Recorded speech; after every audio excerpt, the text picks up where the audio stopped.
Welcome back serial lovers. Rohini ஒரு பயங்கரமான தில்லாலங்கடி வேலை செய்யறாங்க. விஜயாவை ஏமாத்தி அந்த வீட்டை வித்துட்டு மனோஜை கூட்டிட்டு வெளிநாடுக்கு ஓடி போயிடுறாங்க. கிறிஷ், மனோஜ், ரோகிணி எல்லாம் சேர்ந்து வாழலாம்னு சொல்லிட்டு கிறிஷையும் கூட்டிட்டு அவங்க அம்மாவையும் கூட்டிட்டு அங்கிருந்து கிளம்பிடுறாங்க. மனோஜும் ரோகிணியும் ஏமாத்திட்டாங்க அப்படின்னு தெரிஞ்ச விஜயாக்கு அப்படியே மனசு மாறுது. முத்துவை பத்தியும் அவங்களோட அன்பு பத்தியும் நல்லா புரிஞ்சுக்கிறாங்க விஜயா. இதெல்லாம் எப்படி நடக்க போகுது அப்படிங்கறத இந்த எபிசோடு ப்ரமோ ப்ரெடிக்ஷன்ல நம்ம இன்னைக்கு பார்க்கலாம். மனோஜ் ஒரு பக்கம் அவர் ரொம்ப சோகத்துல இருக்காரு. இன்னொரு பக்கம் பாத்தீங்கன்னா ரோகிணியும் ரொம்ப கவலைப்பட்டு இருக்காங்க. மனோஜுக்கு கண்ணு தெரியுமோ என்னமோ ரொம்ப ஃபீல் பண்ணிட்டு இருக்காங்க. அந்த சமயத்துல டாக்டர் வந்து செக் பண்ணி பார்த்துட்டு கட்டி இப்ப பிரிக்க முடியாது, இன்னும் கொஞ்ச நாள் அவர் பெட்லயே இருக்கணும் அப்படின்னு சொல்லிடுறாங்க. ஏன்னா அவரோட காயம் இன்னும் ஆறல கண்ணுல, அதனால வீட்டுக்கெல்லாம் கூட்டிட்டு போக முடியாது, இங்கே இருந்து பாத்துக்கணும் அப்படிங்கிற மாதிரி சொல்றாங்க. இதை கேட்டுட்டு விஜயா ரொம்ப ஃபீல் பண்ணிட்டு இருக்காங்க. இன்னும் எத்தனை நாளைக்கு டாக்டர் ஹாஸ்பிட்டல்ல இருக்கணும் அப்படின்னு ரோகிணி கேக்குறாங்க. அதுக்கு டாக்டர் சொல்றாங்க, அம்மா கண்ணுல அந்த காயங்கள் நல்லா ஆறணுமா, ஆறுனா மட்டும்தான் அவரை நான் வீட்டுக்கு அனுப்ப முடியும். ஏன்னா நாங்க தான் கவனமா பாத்துக்க முடியும், உங்க வீட்டுல நீங்க கவனமா பாத்துக்க முடியாதுமா அப்படிங்கிற மாதிரி சொல்றாங்க. அப்ப முத்து சொல்றாரு, டாக்டர் எத்தனை நாளா ஆனாலும் பரவாயில்ல டாக்டர், காசை பத்தி நீங்க கவலையே படாதீங்க, மனோஜுக்கு காயம் நல்லாகணும் அதுக்கு நீங்க பாருங்க அப்படிங்கிற மாதிரி சொல்றாங்க. அண்ணாமலை சொல்றாரு, ஆமா டாக்டர், அவனுக்கு முதல்ல நல்லாகணும், நீங்க பார்த்து நீங்க தான் குணமாக்கி அவனுக்கு கண்ணு நல்லா தெரிய வைக்கணும் டாக்டர், அதுக்கு நீங்க தான் உதவி செய்யணும் அப்படின்னு சொல்றாரு. அண்ணாமலையும், நாங்க எங்களோட முயற்சியை எடுக்கிறோம் சார், கடவுள் விட்ட வழி அதுக்கப்புறம் அப்படின்னு சொன்னோடனே மனோஜ் சொல்ற, ஐயோ டாக்டர் நீங்க தானே எனக்கு சரி பண்ணிடுவேன்னு சொன்னீங்களே டாக்டர். இல்லைங்க, கடவுளும் துணையா இருந்து உங்களுக்கு சரி பண்ணுவாருன்னு சொன்னேன் அப்படின்னு டாக்டர் சொல்றாரு. விஜயா சொல்றாங்க, டாக்டர் ப்ளீஸ் டாக்டர், என் மகனுக்கு கண்ணு மட்டும் தெரிய வச்சிருங்க டாக்டர், உங்களுக்கு கோடி புண்ணியமா போகும் அப்படின்னு சொல்றாங்க. கவலைப்படாதீங்கம்மா, அவருக்கு அந்த காயெல்லாம் ஆறுன பின்னாடி டெஸ்ட் எடுத்து பார்க்கலாம், கண்ணு எவ்வளவு தூரம் தெரியுதுன்னு பார்க்கலாம் அப்படிங்கிற மாதிரி சொல்றாங்க. அதுக்கப்புறம் டாக்டர் அங்க இருந்து போயிடுறாங்க. அதுக்கப்புறம் நர்ஸ் வர்றாங்க. முத்துகிட்ட இந்த ஃபைலை கொடுத்து, ஏற்கனவே நீங்க 75,000 ரூபாய் கட்டிருக்கீங்க, இன்னும் பேலன்ஸ் எல்லாம் இருக்கு, அந்த பணத்தை நீங்க கொஞ்சம் கட்டிருங்க அப்படின்னு சொல்றாங்க. எவ்வளவுன்னு பார்த்தா மறுபடியும் ஒரு 50,000 ரூபாய் பில்லு வருது. சரி மேடம் நான் கட்டிடுறேன் அப்படின்னு சொல்றாங்க. இது எதுவுமே வந்து ரோகிணி கண்டுக்கவே இல்லை. ஏன்னா மனோஜுக்கு உடம்பு சரியில்லை, அதனால அந்த பணத்தை கூட அவங்க யோசனை பண்ணவே இல்லை. முத்துதான் பணம் கட்டிட்டு இருக்காரு. அண்ணாமலை கேக்குறாரு, என்னடா பணம் ரொம்ப அதிகமா இருக்கா, பரவாயில்லப்பா இருக்கட்டும் விடுங்க. இல்லடா நேத்து என்னமோ டிஸ்சார்ஜ் பண்ணிடலான்னு சொன்னாங்க, இன்னைக்கு என்னமோ இன்னும் காயம் அப்படியே இருக்கு ஆறல, அதனால இன்னும் கொஞ்ச நாள் இருக்கணும்னு சொல்றாங்க. அதுதான்டா கேக்குறேன், ஏகப்பட்ட பணம் செலவாகுமே, நான் என்ன பணம் ஏதாச்சும் அரேஞ்ச் பண்ணட்டுமா அப்படின்னு கேக்குறாரு அண்ணாமலை. அதெல்லாம் ஒண்ணு வேண்டாம்ப்பா, நான் பணம் ஏதாச்சும் தேவைன்னா உங்ககிட்டயே நான் கேக்குறேன் சரியா அப்படின்னு சொல்லிட்டு முத்து என்ன பண்றாருன்னா பணம் அரேஞ்ச் பண்றதுக்காக வெளியே போறாரு. மீனா கிட்டயும் உன் ஃப்ரெண்ட்ஸ் கிட்ட யாருக்காச்சும் தெரியுமான்னு கேளுன்னு சொல்லிட்டு முத்துவும் பணம் அரேஞ்ச் பண்றாரு. எப்படியோ செல்வத்துக்கிட்ட சொல்லி அங்கே இங்கேன்னு சொல்லி பணத்தை அரேஞ்ச் பண்ணி கொண்டு வந்து 50,000 ரூபாய் கட்டுறாரு. விஜயாவும் ரொம்ப சோகத்துல தான் இருக்காங்க. அப்போ விஜயா கிட்ட வந்து ரோகிணி சொல்றாங்க, ஆண்டி நீங்களும் எவ்வளவு நேரம் தான் இங்க உட்காந்துட்டே இருப்பீங்க, நீங்க வீட்டுல போய் ரெஸ்ட் எடுங்க ஆண்டி அப்படின்னு சொல்றாங்க. அந்த சமயத்துல தான் பார்வதி வர்றாங்க. பார்வதி மனோஜை வந்து பார்த்துட்டு ரொம்ப ஃபீல் பண்ணிட்டு இருக்காங்க. என்ன மனோஜ் உனக்கு இப்படி ஆயிடுச்சு அப்படின்னு சொல்லி ரொம்ப ஃபீல் பண்ணிட்டு இருக்காங்க. அப்பதான் மனோஜ் சொல்றாரு, ஆண்டி எனக்கு கண்ணு தெரியாம போயிருமோன்னு பயமா இருக்கு ஆண்டி, நான் எவ்வளவு படிச்சிருக்கேன் ஆனா அதெல்லாம் எதுவுமே யூஸ் இல்லாம போயிரும் போல இருக்கே அப்படின்னு ஃபீல் பண்ணி சொல்லிட்டு இருக்காரு. அதுக்கு பார்வதி சொல்றாங்க, விடுப்பா எல்லாமே சரியாயிரும், சின்ன காயம் தானம்மா, ஆர்ச்சுன்னா உனக்கு கண்ணு நல்லா தெரியுமாமா அப்படின்னு சொல்லிட்டு இருக்காங்க. ரோகிணி பார்வதி கிட்ட சொல்றாங்க, ஆண்டி நீங்க ஆண்டிய முதல்ல கூட்டிட்டு இங்க இருந்து கிளம்புங்க, பாவம் அவங்க ஃபீல் பண்ணி அழுதுகிட்டே இருக்காங்க அப்படின்னு சொல்றாங்க. உடம்பு கிடம்பு சரியில்லாம போயிட போது, பிபி ஏதாச்சும் அதிகமாயிர போகுது, நீங்க கூட்டிட்டு போங்க அப்படின்னு சொல்றாங்க.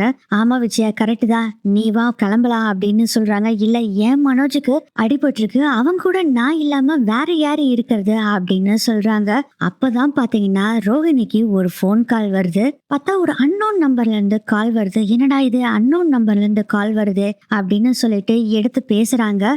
கிறிஷோட ஸ்கூல்ல இருந்து ஃபோன் கால் வருது. ஹலோ சொல்லுங்க அப்படிங்கும் போது, நான் கிறிஷோட ஸ்கூல்ல இருந்து டீச்சர் பேசுறேங்க, நான் கிறிஷோட டீச்சர் அப்படின்னு சொல்றாங்க. சொல்லுங்க மேடம் அப்படின்னு சொல்லி தனியா போய் பேச ஆரம்பிச்சிடுறாங்க ரோஹிணி.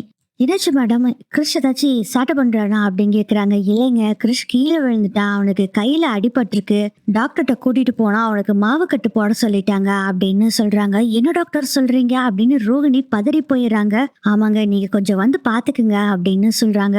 என்ன பண்றதுன்னே தெரியல, இங்க மனோஜ் இப்படி இருக்கான், அங்க பையனுக்கு இப்படி ஆயிடுச்சு அப்படின்னு சொல்லி செம்ம டென்ஷன் ஆகுறாங்க ரோகிணி. உடனே அவங்க அம்மாவுக்கு கால் பண்றாங்க. என்னம்மா பண்ணிட்டு இருக்க? கிறிஷ் கீழே விழுந்துட்டானாமா, அவனுக்கு மாவு கட்டு போட்டிருக்கேன்னு சொல்றாங்க அப்படின்னு சொல்லும் போதே, ஆமாண்டி எனக்கும் இப்பதாண்டி போன் பண்ணாங்க, நீயும் சீக்கிரம் வந்துரு நானும் போறேன் அப்படின்னு சொல்றாங்க. மா என்னம்மா பேசிக்கிட்டு இருக்க, நான் எப்படி மனோஜை விட்டுட்டு வர முடியும்? ஏண்டி பெத்த பையனுக்கு இப்படி அடிபட்டிருக்குன்னு சொல்றாங்க, நீ என்னடானா இப்படி பேசிட்டு இருக்க? மாப்பிள்ளைய அவங்க அம்மா அவங்க அப்பா இருக்காரு, தம்பி யார் எத்தனை பேர் இருக்காங்க, அவங்க பாத்துக்குவாங்க. ஆனா உன் பையனுக்கு யார்டி இருக்கா? உன்னையும் என்னையும் விட்டா, அதுவும் என்னையும் ஒரு கணக்குலயே சேர்த்திக்காத. நானே தலை சுத்தல் வந்து விழுந்து விழுந்து வச்சிடுறேன், நான் எப்படி அவளை பாத்துக்க முடியும்? நீ வந்து பார்த்தாதானே ஆகும். அது மட்டும் இல்லாம டாக்டர் அங்க தசு புசுன்னு என்னென்னமோ சொல்லுவாங்க, எனக்கு ஒண்ணுமே புரியாது, நீ முதல்ல வந்து சேரடி அப்படின்னு சொல்லி பயங்கரமா பதட்டத்துல திட்டிட்டு அங்க இருந்து வேகமா கிளம்புறாங்க கிருஷியோட பாட்டியும். அச்சோ, இந்த அம்மா வேற இப்படி சொல்லுது, நான் மனோஜை விட்டுட்டு எப்படி போறது? அது மட்டும் இல்லாம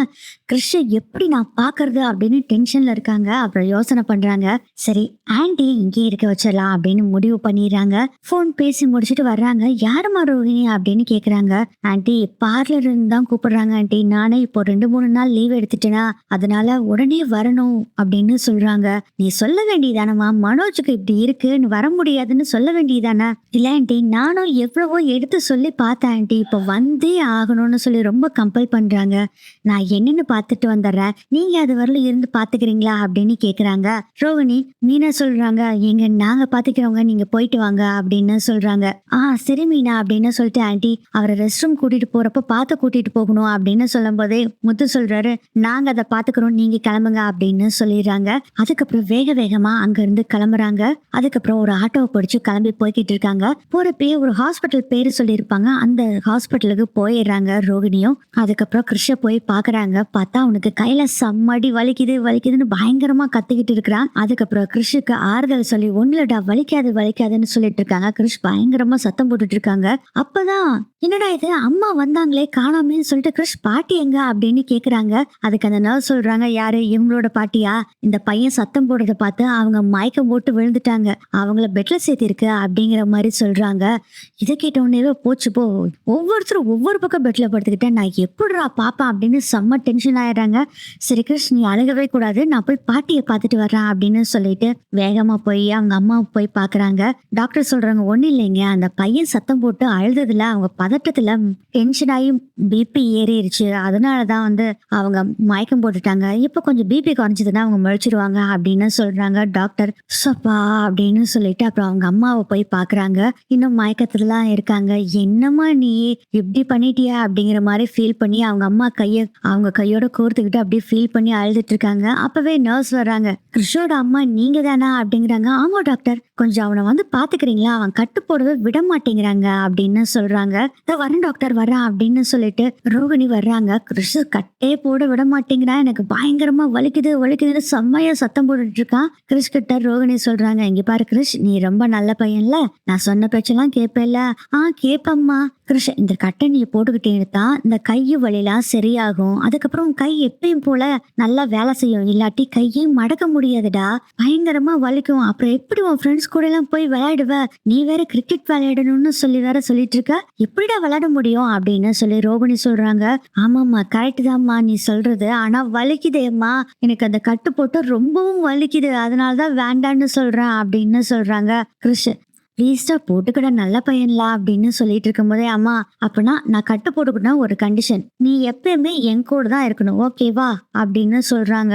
ஐயோ இவன் என்னடா இப்படி சொல்றான் அப்படின்னு சொல்லிட்டு, அது வந்து கிருஷ் புரிஞ்சுக்க கிருஷ், கொஞ்ச நாள் வெயிட் பண்ணு, அதுக்கப்புறம் அம்மாவே உன்னை வந்து கூட்டிட்டு போற அப்படின்னு சொல்றாங்க. ரோகிணி, முடியவே முடியாது, நீ அதை சொன்னாதான் நான் கட்டு போட்டுக்குவேன் அப்படின்னு சொல்றாங்க. கிருஷ் யோசனை பண்றாங்க. சரி விடு, நான் 1000 பொய்ல இது ஒரு பொய் அப்படின்னு நினைச்சுக்கிட்டு சரிடா உன் கூடயே நான் இருக்கேன், நீ கட்டு போட்டுக்கோ அப்படின்னு சொல்றாங்க. அம்மா நீ பொய் சொல்லக்கூடாது, இப்படியேதான் சொல்லுவேன். ஆனா கடைசியில நீ பாட்டுல கிளம்பி போயிட்டே இருப்ப, எனக்கு வேலை இருக்கு அது இருக்குன்ட்டு. நீ என் கூட தான் இருக்கணும், இல்லைன்னா இந்த கட்டை நான் வீட்லயே பிரிச்சு தூக்கி போட்டுருவேன் அப்படின்னு சொல்றாங்க. டேய் அதெல்லாம் இல்லடா, நான் உன் கூட தாண்டா இருப்பேன், கட்டுக்கு போட்டுக்கோ அப்படின்னு சொல்றாங்க. அதுக்கப்புறம் மாவு கட்டு போட்டு விடுறாங்க கிறிஷுக்கு. வலி தாங்க முடியாம கிறிஷுக்கு சத்தம் போட்டு அப்படியே படுத்து தூங்கிடுறாரு ரோகிணியோட மடியிலேயே. இப்ப என்ன பண்றதுன்னே தெரியல ரோகிணிக்கு.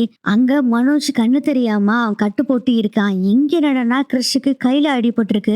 என்ன பண்றது அப்படின்னு ஒரே குழப்பம். இதுல வேற கீழே விழுந்ததுல கால்ல வேற அடி, அவரால் சரியா நடக்கவும் முடியாது.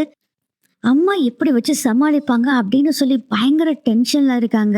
அதுக்கப்புறம் கொஞ்ச நேரத்துக்கு அப்புறமே ரோகிணியோட அம்மா கண்ணு முழிச்சிடுறாங்க. டாக்டர் வந்து சொல்றாங்க, உங்க அம்மா கண்ணு முழிச்சிட்டாங்க, நீங்க போய் பாக்குறனா பாருங்க அப்படின்னு சொல்லிட்டு டாக்டர் அங்க இருந்து கிளம்புறாங்க. அப்புறம் கிறிஷ் தூங்கின பின்னாடி பெட்ல படுக்க வச்சுட்டு அதுக்கப்புறம் ரோகிணியோட அம்மாவை போய் பாக்குறாங்க. வந்துட்டியா ரோகிணி, இப்போ கிறிஷுக்கு எப்படி இருக்கு, அவன் வலின்னு துடிச்சிட்டு இருக்கான் ரோகிணி அப்படின்னு சொல்லும் போதே, அம்மா அது எல்லாமே சரியாயிருச்சுமா, உனக்கு எப்படிமா இருக்கு அப்படின்னு ரோகிணி கேக்குறாங்க.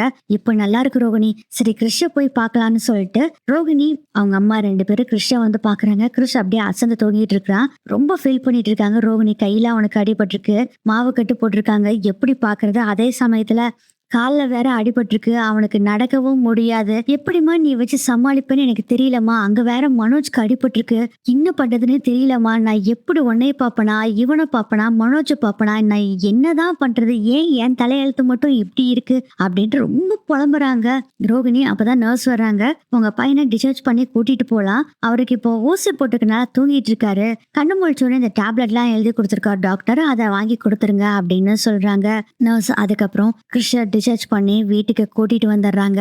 கிறிஷ் நல்லா அசந்து தூங்கிட்டு இருக்காரு. சரிம்மா நீ கிறிஷ பாத்துக்கோ, நான் கிளம்புறேன் அப்படின்னு சொல்றாங்க. என்னடி பேசிட்டு இருக்க, நீ பெத்த பையன்டி இவனை இப்பதான் அடிபட்டு கட்டு போட்டு கூட்டிட்டு வந்திருக்கு, உடனே கிளம்புறேன்னு சொன்னா என்னடி அர்த்தம், அவன் மேல கொஞ்சம் கூட பாசமே உனக்கு வராதாடி அப்படின்னு கேக்குறாங்க. ரோகிணி அம்மா கேட்டோன்னு அதுக்கு ரோகிணி சொல்றாங்கம்மா, எனக்கும் என் பையன் மேல பாசம் இல்லாமலாம் இல்ல, அவன் கூடயே இருந்து பாத்துக்கணும் தாம்மா எனக்கும் ரொம்ப ரொம்ப ஆசை, ஆனா சூழ்நிலை அப்படி இருக்கு, மனோஜுக்கு அடிபட்டு அவருக்கு கண்ணு தெரியாம இருக்கு, அவருக்கு நான் போனா தான் ஹெல்ப், மனோஜுக்கு இப்படி ஆகலைன்னா கூட நான் ஏதாச்சும் பொய்யக்கையே சொல்லி இங்க வந்து இருந்திருப்பேன், என்னமா பண்றது, எனக்கு சூழ்நிலை அப்படி இருக்கு, நீ பத்திரமா பாத்துக்கோ அவனை அப்படின்னு சொல்லி அங்கிருந்து கிளம்பிடுறாங்க ரோகிணி. ரோகிணி மேல இருந்தாலும் ரோகிணியோட அம்மாவுக்கு பயங்கரமான கோவம், பெத்த பையன் எப்படி இருக்கா, அவனை பார்க்காம இவ பாட்டுல போறாளே அப்படின்னு சொல்லி செம்ம கோவத்துல இருக்காங்க. அதுக்கப்புறம் ஹாஸ்பிட்டலுக்கு வந்துடுறாங்க. மனோஜ் படுத்திருக்காரு. என்னாச்சு ஆண்டி, அவனுக்கு எப்படி இருக்கு அப்படிங்கிறாங்க. இல்லம்மா ஒன்னும் பிரச்சனை இல்லை, நான் பாத்துக்கிட்டேன் அப்படின்னு சொல்றாங்க. விஜயா, ரோகிணி வந்துட்டியா ரோகிணி அப்படின்னு சொல்றாங்க. வந்துட்டேன் மனோஜ். ரோகிணி நீ எங்க இருக்க அப்படின்னு கையை நீட்டுறாரு. மனோஜோட கையை பிடிச்சிட்டு நான் வந்துட்டேன் மனோஜ், இங்கதான் இருக்கேன் அப்படின்னு சொல்றாங்க. ரோகிணி, என்னை விட்டு போகாத ரோகிணி, என் கூடயே இரு ரோகிணி, பிளீஸ் ரோகிணி அப்படின்னு சொல்றாங்க.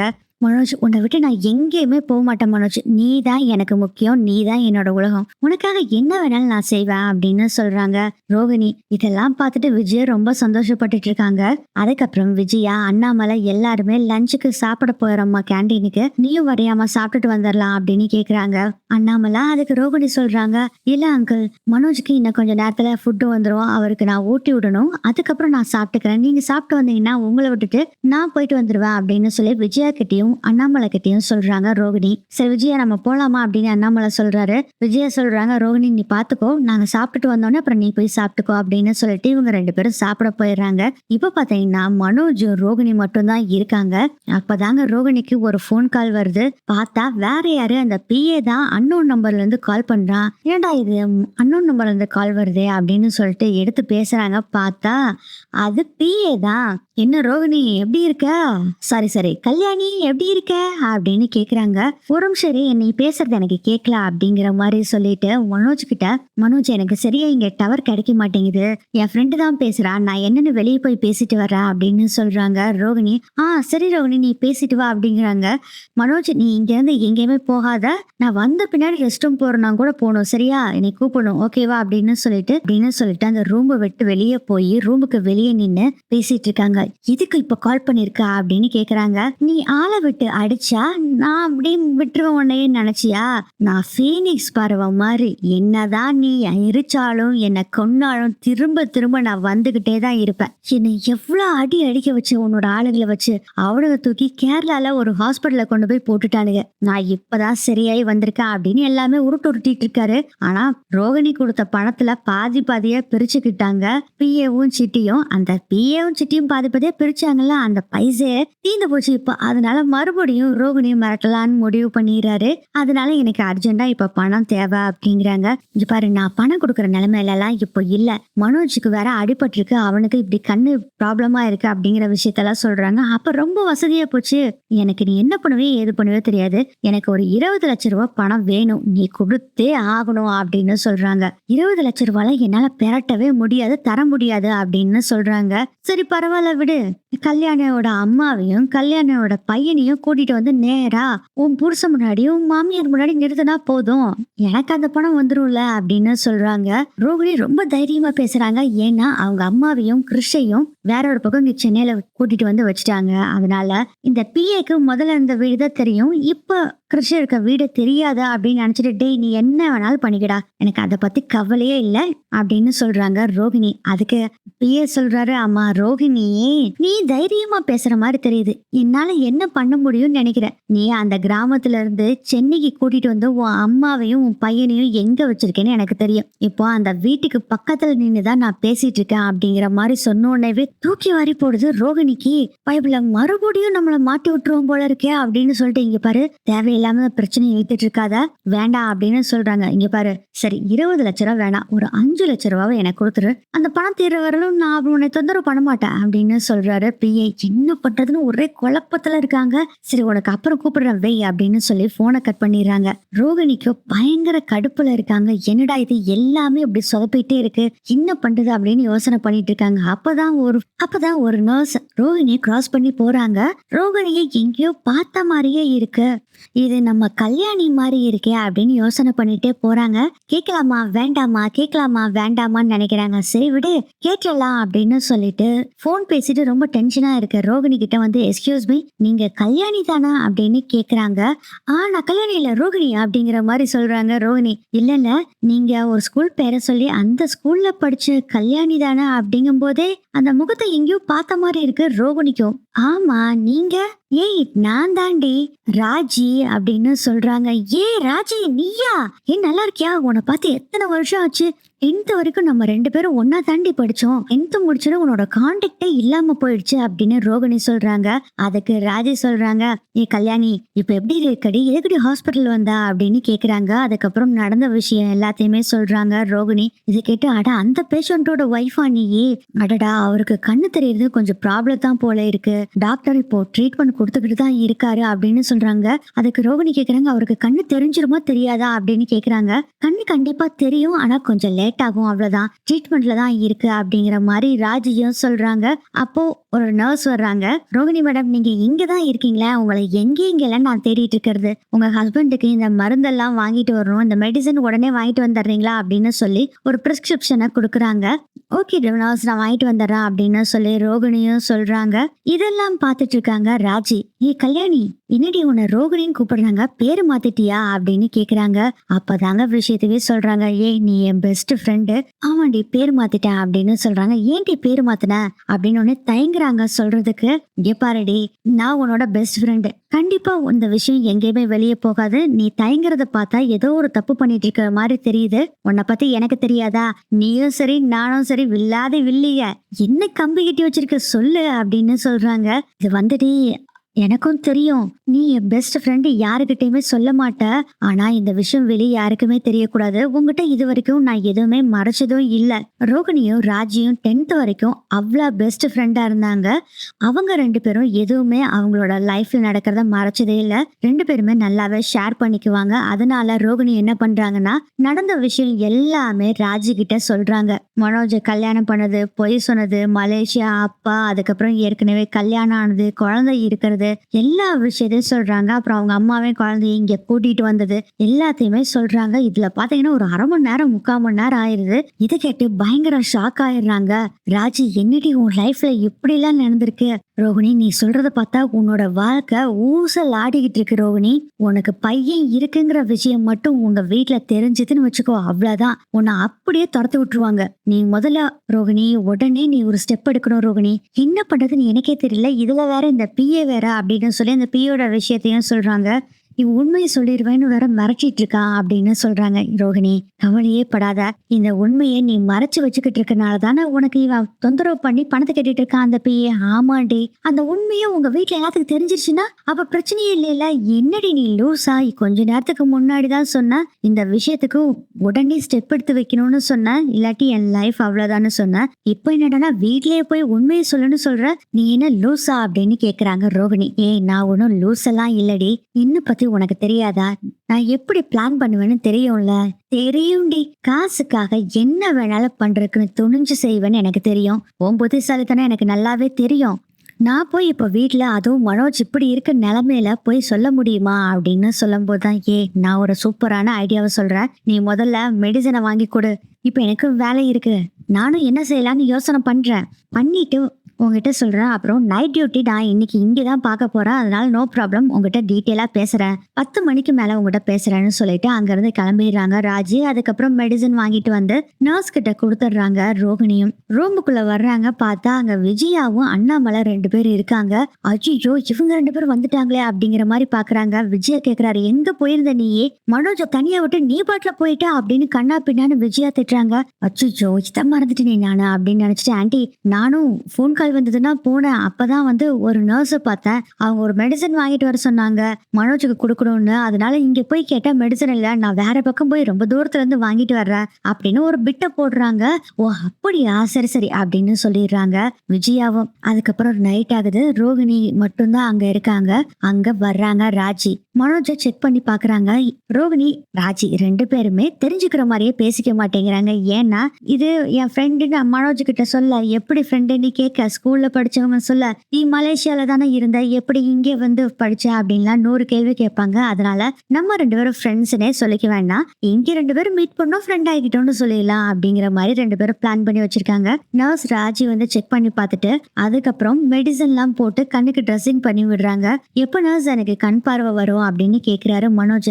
கூடிய சீக்கிரம் உங்களுக்கு கண் பார்வை வந்துரும் மனோஜ் அப்படின்னு சொல்லிட்டு, ரோகிணி உங்ககிட்ட கொஞ்சம் தனியா பேசணும், வர்றீங்களா அப்படின்னு சொல்லி கூப்பிடுறாங்க.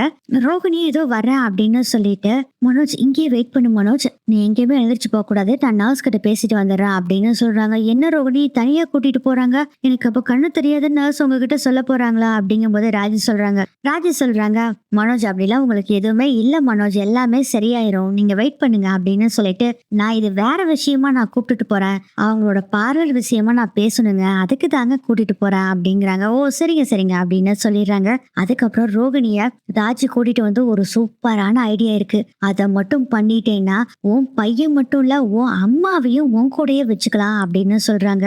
என்னடி ஐடியா, என்ன சொல்லு அப்படின்னு சொல்றாங்க. அதுக்கு ஒரே ஒரு ரிஸ்க் எடுக்கணும், துணிஞ்சு நீ அந்த ரிஸ்கை எடுத்தா தான் ஆகும், இல்லைன்னா நீ ஒண்ணுமே பண்ண முடியாது அப்படின்னு சொல்றாங்க. என்னடி ரிஸ்க் எல்லாம் சொல்ற அப்படின்னு ரோகிணி சொல்றாங்க. என்ன ரோகிணி நீ என்னமோ ரிஸ்க்னா பயந்து நடுங்கிற மாதிரி சொல்லிட்டு இருக்க, உனக்குதான் ரிஸ்க்னா ரஸ்க் சாப்பிடுற மாதிரி ஆயிடுச்சே, இதை கூட செய்ய மாட்டியா அப்படிங்கிறாங்க.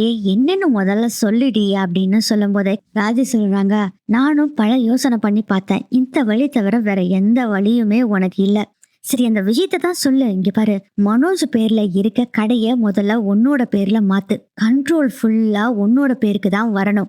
இதுல என்னடி பிரச்சனை இருக்கு, மனோஜ் பேர்ல இருந்தா என்ன, என்னோட பேர்ல இருந்தா என்ன அப்படின்னு சொல்றாங்க ரோகிணி. நான் சொல்றத முதல்ல முழுசா கேளுடி.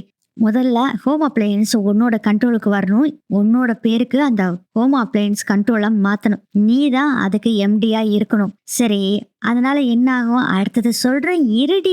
கல்யாணி, இங்க பாரு, கல்யாணின்னு கூப்பிடாத, ரோகிணின்னு முதல்ல கூப்பிட்டு பழகு. சரி சரி ஓகே ஓகே ஓகே ரோகிணி ஓகேவா, சொல்லு. அதுக்கப்புறம் இப்பதான் ஒரு பெரிய ரிஸ்க் எடுக்கணும். என்னடி சொல்ற, மனோஜ் கிட்ட கடையை வாங்குறது ஒன்றும் பிரச்சனை இல்லை, ஏன்னா அவருக்கு இப்ப கண்ணு தெரியறது இல்ல, அதனால பவர் ஆஃப் அட்டானி கொடுத்து நீ மாத்திடுன்னு சொல்லி மாத்தி கடையை பேர்ல மாத்திரலாம், அது பிரச்சனை இல்ல. இன்னொரு விஷயம் இருக்கு, உங்க மாமியார் பேர்ல இருக்க வீட்டை உன் பேர்ல மாத்தணும் அப்படின்னு சொல்றாங்க. ஏன் இது நடக்கிற காரியமாடி அப்படின்னு கேக்குறாங்க ரோகிணி. ஏன்னா என் மாமியார் கண்டிப்பா இதை செய்யவே செய்யாது அப்படின்னு சொல்றாங்க. ஹே, நீ என்ன லூஸ் ஆடி, நம்ம எதுக்கு அவங்க கிட்ட நேரா போய் கேட்க போறோம்? அப்புறம் என்னடி நீ இப்படி பேசிட்டு இருக்க? பவர் ஆஃப் அட்டானி உன்னோட புருஷன்கிட்ட இந்த கடைக்கு வாங்குறேன்னு சொல்லிட்டு நீ என்ன பண்ற தெரியுமா? அந்த ஃபைல்ஸ்ல எல்லாத்துலயுமே அவங்க அம்மா கிட்டயும் கையெழுத்து வாங்கணும்னு சொல்லு. என்னடி சொல்ற?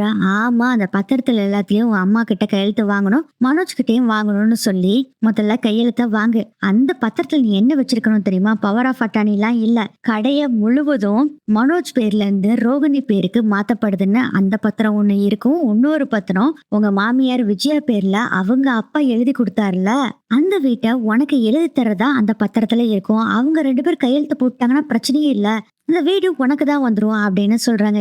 எங்க மாமா பேர்லயும் இருக்குடி அப்படின்னு. பரவாயில்ல, இருந்துட்டு போகுது, உங்க மாமாவையும் கையெழுத்து போட சொல்லிடு அப்படின்னு சொல்றாங்க. என்னடி பேசிட்டு இருக்க? எப்படி இருந்தாலும் இது பிரச்சனை தானே வரும். நாளைக்கு கோர்ட்டு அது இதுன்னு இந்த விஷயம் தெரிஞ்சு போனாலும் நான் தானே மாட்டுவேன். அது மட்டும் இல்லாம ஹோம் அப்ளையன்ஸ ஒரு பவர் ஆஃப் அட்டானி மூலமா என்னோட கண்ட்ரோலுக்கு கொண்டு வரணும்னு வச்சுக்கோ. அதுக்கு எதுக்கு என்னோட கையெழுத்து வேணும்னு சொல்லி மாமாவும் அத்தையும் கேட்டுட்டாங்கன்னா என்ன பண்றது? அது மட்டும் இல்லாம இந்த முத்து வேற இருக்கான், கேள்வி மேல கேள்வி கேட்டு நம்மள சாகடிச்சிருவான். இதெல்லாம் சான்ஸே இல்ல அப்படின்னு சொல்றாங்க. அதுக்கு ராஜி சொல்றாங்க, இங்க பாரு, எனக்கு தெரிஞ்ச டாக்குமெண்ட் ரைட்டர் ஒருத்தர் இருக்காரு, அவர்கிட்ட இந்த விஷயத்த நான் ஏற்கனவே பேசிட்டேன், அவரும் இதெல்லாம் பண்ணிக்கலாம்னு சொல்லிட்டாரு. இங்க பாரு, லீகலா இது எல்லாத்தையுமே பண்ணிக்கலாம்னு அவரு சொல்லிட்டாரு. என்னதான் இருந்தாலும் சட்டத்துல அப்படி இப்படின்னு சொன்னாலும் ஓட்டைகள் நிறைய இருக்கும், அந்த ஓட்டைகளை வச்சு நம்ம சரி பண்ணிடலாம்னு டாக்குமெண்ட் ரைட்டர் சொல்லிட்டாரு. அதே மாதிரி வீட்டுல எதுக்கு நீ கையெழுத்து வாங்குற? நாளைக்கு அந்த பேப்பரை ரெடி பண்ண சொல்லி நீ டிஸ்சார்ஜ் ஆகுறதுக்குள்ள உன் மாமனார் மாமியார் 2 பேரும் இருக்கிறப்போ இந்த பத்திரத்துல கையெழுத்து வாங்கிரு. அதுக்கப்புறம் இந்த வீடு உனக்கு சொந்தமாயிரும். உனக்கு அதே மாதிரி கீழே வாடகையும் வரும். அது ஒரு பைசாவாயிடுச்சா, கடையும் உன் பேருக்கு வந்துடும். யாருமே எதுவும் பண்ண முடியாது. தைரியமா உன் அம்மாவையும் உன் பையனையும் வீட்டுக்கு கூட்டிட்டு போலாம். உன் மாமியார் இதை கேட்டுட்டு கோவமடைஞ்சு நீ வீட்டை விட்டு போன்னு சொன்னா உன் மாமியாரை வீட்டை விட்டு நீ போ சொல்லு. இதுக்கெல்லாம் மனோஜ் ஒத்துக்குவானா? நீ சொன்ன வரைக்கும் பார்த்தா மனோஜ் டம்மி பீஸ் தான்டா, அவன் எப்பயுமே உனக்கு தான் சப்போர்ட் பண்ணுவான் அப்படின்னு சொல்றாங்க ராஜி. அதுக்கு ரோகிணி சொல்றாங்க, இல்லடி, அந்த 30 லட்ச ரூபா விஷயம் சொன்னால ஒருத்தன் தூக்கிட்டு போனான்னு, அந்த விஷயத்திலும் கூட எனக்கு சப்போர்ட் பண்ணாம அவன் அம்மா கிட்டே தான் சப்போர்ட் பண்ணி முந்தானையை புடிச்சு நின்னுட்டு இருந்தான், அவனை நம்ப முடியாது அப்படின்னு சொல்றாங்க. அதுக்கு ராஜி சொல்றாங்க, இங்க பாரு ரோஹிணி, நீ என்னதான் சொன்னீனாலும் உன் புருஷன் உனக்கு தான் சப்போர்ட் பண்ணுவான். கடையும் உன் பேர்ல தான் இருக்கு, வீடும் உன் பேர்ல தான் இருக்கு. அவங்க கூட போய் என்ன பண்றதுன்னு உன் கூட தான் இருப்பான், வேணாலும் பாரு அப்படின்னு சொல்றாங்க. அப்ப நீ சொல்றதெல்லாம் நடக்குமா அப்படின்னு கேக்குறாங்க. கண்டிப்பா நடக்கும். நீ, உன் அம்மா, உன் பையன், உன் ஹஸ்பண்ட் இவங்க எல்லாத்துக்கூடயும் நீ சந்தோஷமா வாழத்தான் போற பாரு அப்படின்னு சொல்றாங்க. நீ சொல்றது பழிச்சா எனக்கு ரொம்ப சந்தோஷம் தான் அப்படின்னு சொல்லி ரோகிணி சொல்றாங்க. அப்போ இதை எக்ஸிக்யூட் பண்ணிடலாமா? கண்டிப்பா பண்ணிடலாண்டி அப்படின்னு ரோகிணியும் சொல்லிடுறாங்க. ரோகிணிக்கு இது ரொம்ப நல்ல ஐடியாவா இருக்கு. அப்படி இவங்க ஏதாச்சும் கேட்டாங்கன்னா வீட்டை விட்டு துரத்திடலாம், அதான் வீடு இருக்கு. இப்ப திடீர்னு ரோகிணிக்கு ஒரு டவுட் வருது. ராஜி, எனக்கு ஒரு டவுட், இப்போ தாத்தா சொத்து பேரனுக்கு தான் வரும், அவங்க அம்மா பேர்ல தான் எழுதி வச்சிருக்காங்க, சொத்து கம்பல்சரியா மத்தவங்களுக்கு எழுதி கொடுக்க முடியாது அப்படின்னு ஏதாச்சும் சொல்லிட்டா என்ன பண்றது அப்படின்னு சொல்லும் போதே, நான் ஏற்கனவே சொன்னல, இப்படி சொத்தை எழுதலாம், ஆனா இதுலயும் பலவித ஓட்டைகள் இருக்கு சட்டத்துல, அதை வச்சு டாக்குமெண்ட் ரைட்டர் எழுதிடுவாரு, கவலைப்படாத அப்படின்னு சொல்றாங்க. உங்க மாமியார் விஜயாவோட வீடு கோடி கணக்கா போகும். நீ இப்படி சொல்றதுனால இன்னொரு ஐடியா வேணா பண்ணிக்கலாம். அந்த சொத்தை உன் மாமியாருக்கு தெரியாம உனக்கு எழுதி கொடுத்துருவாங்கல்ல. ஆமா, அந்த எழுதி கொடுத்த பின்னாடி நல்ல ஒரு ஆளை பார்த்து அந்த வீட்டவே வித்துடலாம் அப்படின்னு சொல்றாங்க. என்னடி பேசிட்டு இருக்க? ஆமாண்டி, அந்த வீட்டவே வித்து போட்டு பணத்தை வாங்கிரு. நீ, மனோஜ், உங்க அம்மா, கிருஷ் எல்லாரும் வேற பக்கம் போய் செட்டில் ஆயிருங்க. இதெல்லாம் நடக்குமா? எங்க வீட்டுல இருக்கவங்களுக்கு தெரிஞ்சதுன்னா அவ்வளவுதான், என்ன போலீஸ்ட புடிச்சு கொடுத்துருவாங்க அப்படின்னு சொல்றாங்க. இன்னொரு டாக்குமெண்ட் வேணா கூட சேர்த்து எழுதிடலாம். உன் மாமியார் இந்த வீட்டை விற்க சொல்லியதாகவும் அதுக்கான பணத்தை உன் மாமியார் ஒரு பங்கை வாங்கிக்கிட்டதாகவும் நம்ம எழுதிக்கலாம் அப்படின்னு சொல்றாங்க. மீதி பங்கை நீ வச்சுக்கிட்டதா எழுதிக்கலாம் அப்படிங்கிற மாதிரி சொல்றாங்க. இதுவும் நல்ல ஐடியாவா தான் இருக்கு. பேசாம நீ சொல்ற மாதிரி இந்த வீட்டை விற்கிறது தான் கரெக்டான ஐடியா. எப்படியும் 5 கோடிக்கு இந்த வீடு போகும். மனோஜியும் என் அம்மா கிருஷ் 3 பேத்தையும் கூட்டிட்டு நார்த் இந்தியா சைடு போயிடுறேன் அப்படிங்கிற மாதிரி சொல்றாங்க. நார்த் இந்தியா எதுக்கு போறடி, மலேசியா சிங்கப்பூர்னு போய் செட்டில் ஆயிரு. மனோஜுக்கு அங்க ஒரு ஹோம் அப்ளையன்ஸை வச்சு கொடுத்துரு. அப்புறம் இன்னொரு ஐடியாவை சொல்றேன், தப்பா நினைச்சுக்காத. மனோஜுக்கு கண்ணு வந்துருச்சுன்னு வச்சுக்கேன், அவன் அம்மாவுக்கு தான் சப்போர்ட் பண்ணாலும் பண்ணிடுவான். அதனால அவனை கண்ணு தெரியாம வச்சுக்கிறதா உனக்கும் நல்லது அப்படின்னு சொல்றாங்க. ஐயோ, மனோஜுக்கு கண்ணு தெரியாம பாவம் வேண்டாம் அப்படின்னு சொல்றாங்க. ரோகிணி, இல்லடி, அவனுக்கு மட்டும் கண்ணு தெரிஞ்சதுன்னா நீ சொல்ற மாதிரி நீ செஞ்சதெல்லாம் தப்புன்னு சொல்லி சண்டை மட்டும் போட்டுட்டு உன்னை விட்டு பிரிஞ்சுட்டான்னு வச்சுக்கிய, அப்புறம் உங்க மாமியார் எழுதி கொடுத்த வீடு அவனுக்கு போயிருச்சுன்னா என்ன பண்ணுவ? கடைசியில எல்லாமே போயிரும். அதனால மனோஜ கண்ணு தெரியாம வச்சுக்கிறதா நல்லது அப்படின்னு சொல்லி ராஜி சொல்றாங்க. இல்ல முடியாது அப்படின்னு சொல்லி ரோகிணி சொல்றாங்க. உனக்கு காலையில வரலும் டைம் கொடுக்குறேன், நீ நல்லா யோசனை பண்ணு. அதுக்கப்புறம் என்கிட்ட வந்து சொல்லு. அதுக்கப்புறம் நம்ம டாக்குமெண்ட் ரைட்டர் கிட்ட கொடுத்து எழுத சொல்லிடலாம் அப்படின்னு சொல்லிட்டு அங்கிருந்து ராஜி போயிடுறாங்க. நைட்டு ஃபுல்லா யோசனை பண்ணிட்டே இருக்காங்க ரோகிணி. அப்போ மனோஜ் கிட்ட கேக்குறாங்க. அப்போ ரோகிணி கேக்குறாங்க, மனோஜ், உனக்கு உன் அம்மா வேணுமா நான் வேணுமா நீ சொல்லு அப்படின்னு கேக்குறாங்க. என்ன ரோகிணி புதுசா கேக்குற அப்படின்னு கேக்குறாங்க. எனக்கு என் அம்மாவும் வேணும் நீயும் வேணும் ரோகிணி. நீங்க 2 பேரும் எனக்கு 2 கண்கள் மாதிரி. ஆனா இந்த 2 கண்ணும் இப்ப எனக்கு தெரியலையே, அதனால நீ இல்லைன்னு என்னால வாழ முடியாது ரோகிணி. என் அம்மாவை விட இப்போ நீதான் ரோகிணி எனக்கு முக்கியம், நீதான் எனக்கு எல்லாமே அப்படிங்கிற மாதிரி சொல்றாரு மனோஜ். அப்ப யோசனை பண்றாங்க, ஓ, ராஜி சொன்னது சரிதான். கண்ணு மனோஜ்க்கு மட்டும் தெரிஞ்சதுன்னா சொத்து கடை எல்லாமே என் பேருக்கு வந்துருச்சுன்னா ஆன்டி கோவப்பட்டாங்கன்னா கண்டிப்பா மனோஜ் ஆன்டிக்கு தான் சப்போர்ட் பண்ணுவான். அந்த 30 லட்ச ரூபா விஷயத்திலேயே மனோஜா ஆன்டிக்கு தானே சப்போர்ட் பண்ணா. அதனால ராஜி சொல்றது கரெக்ட் தான். இவனுக்கு இப்போதைக்கு கண்ணு தெரியாம இருக்கிறதா நமக்கு நல்லது அப்படின்னு முடிவு பண்றாங்க. ஏன்னா கிருஷ்ணன் ரொம்ப தொந்தரவு பண்ணிக்கிட்டு இருக்கான். அவ நம்ம கூட தான் இருக்கணும்னு நினைக்கிறான். இன்னும் எத்தனை நாளைக்கு அவனை இப்படியே வச்சு சமாளிக்க முடியும்னு தெரியல. இதுல வேற கிருஷ்ணோட பாட்டிக்கு உடம்பு சரியில்லாம போயிட்டே இருக்கு. கிருஷ்ணன் நம்ம தான் பார்த்து ஆகணும். அதனால இந்த முடிவு எடுக்கிறது தான் கரெக்ட் அப்படின்னு முடிவு பண்ணிடுறாங்க ரோகிணி. இதுக்கப்புறம் காலையில ஒரு 5 மணி ஆகுது. பிபி இதெல்லாம் செக் பண்றதுக்காக ராஜி வர்றாங்க. மனோஜுக்கு செக் பண்ணி பார்த்துட்டு கஞ்சாட காமிச்சு வெளியே வா அப்படின்னு சொல்லிட்டு ராஜி அங்கிருந்து போறாங்க. அடுத்திருக்க மனோஜ் கிட்ட ரோகிணி சொல்றாங்க, மனோஜ் அப்படியே தூங்கு, நான் இங்க ரெஸ்ட் ரூம் போயிட்டு வந்துடுறேன் அப்படின்னு போய் சொல்லிட்டு ராஜி கிட்ட போய் பேச போறாங்க. என்னடி முடிவு பண்ணிருக்க அப்படின்னு சொல்லி ராஜி கேக்குறாங்க. அதுக்கு ரோகிணி சொல்றாங்க, நீ சொல்றதும் கரெக்டா தான் எனக்கு தோணுது அப்படின்னு சொல்றாங்க. மனோஜுக்கு கண்ணு தெரிஞ்சதுன்னா கண்டிப்பா அவங்க அம்மாவுக்கு தான் சப்போர்ட் பண்ணுவான். கிருஷ்ணன் பெருசாகிட்டே வந்துட்டு இருக்கான். இன்னமும் கிருஷ்ண என்னால அவங்க அம்மா கிட்ட வச்சுட்டு இருக்க முடியாது, கிருஷ்ண என் கூட தான் வருவேன்னு இப்பயே அடம் பிடிக்க ஆரம்பிச்சிட்டா. இன்னும் பெருசாகிறப்போ ரொம்ப கேள்வி கேட்க ஆரம்பிச்சிருவான். இப்ப வேற எங்க அம்மாவுக்கு சும்மா தலை சுத்திக்கிட்டே இருக்கு. அதனால அவங்களையும் கிருஷ்ணையும் தனியாவும் விடவும் முடியாது. நீ சொல்றதா கரெக்ட். இது கூட இன்னொரு சின்ன ஒரு சேஞ்ச் மட்டும் பண்ணிக்கலாம் அப்படின்னு சொல்றாங்க. என்ன சேஞ்ச் அப்படின்னு ராஜி கேக்குறாங்க. அதுக்கு ரோகிணி சொல்றாங்க, இங்க பாரு, இந்த வீட்டை என் பேர்ல எல்லாம் மாத்தவே வேண்டாம். இந்த வீட்டை நேரடியா ஒருத்தருக்கு வித்தரலாம் அப்படின்னு சொல்றாங்க. அதே மாதிரி கடையும் யாருக்காச்சும் பேர்ல வித்தரலாம் அப்படின்னு சொல்றாங்க. என்னடி என்னை விட பயங்கர பிரில்லியண்டா இருக்க, நீ என்னோட ஃப்ரெண்டுன்னு ப்ரூவ் பண்ணிட்ட போ அப்படின்னு ராஜி சொல்றாங்க.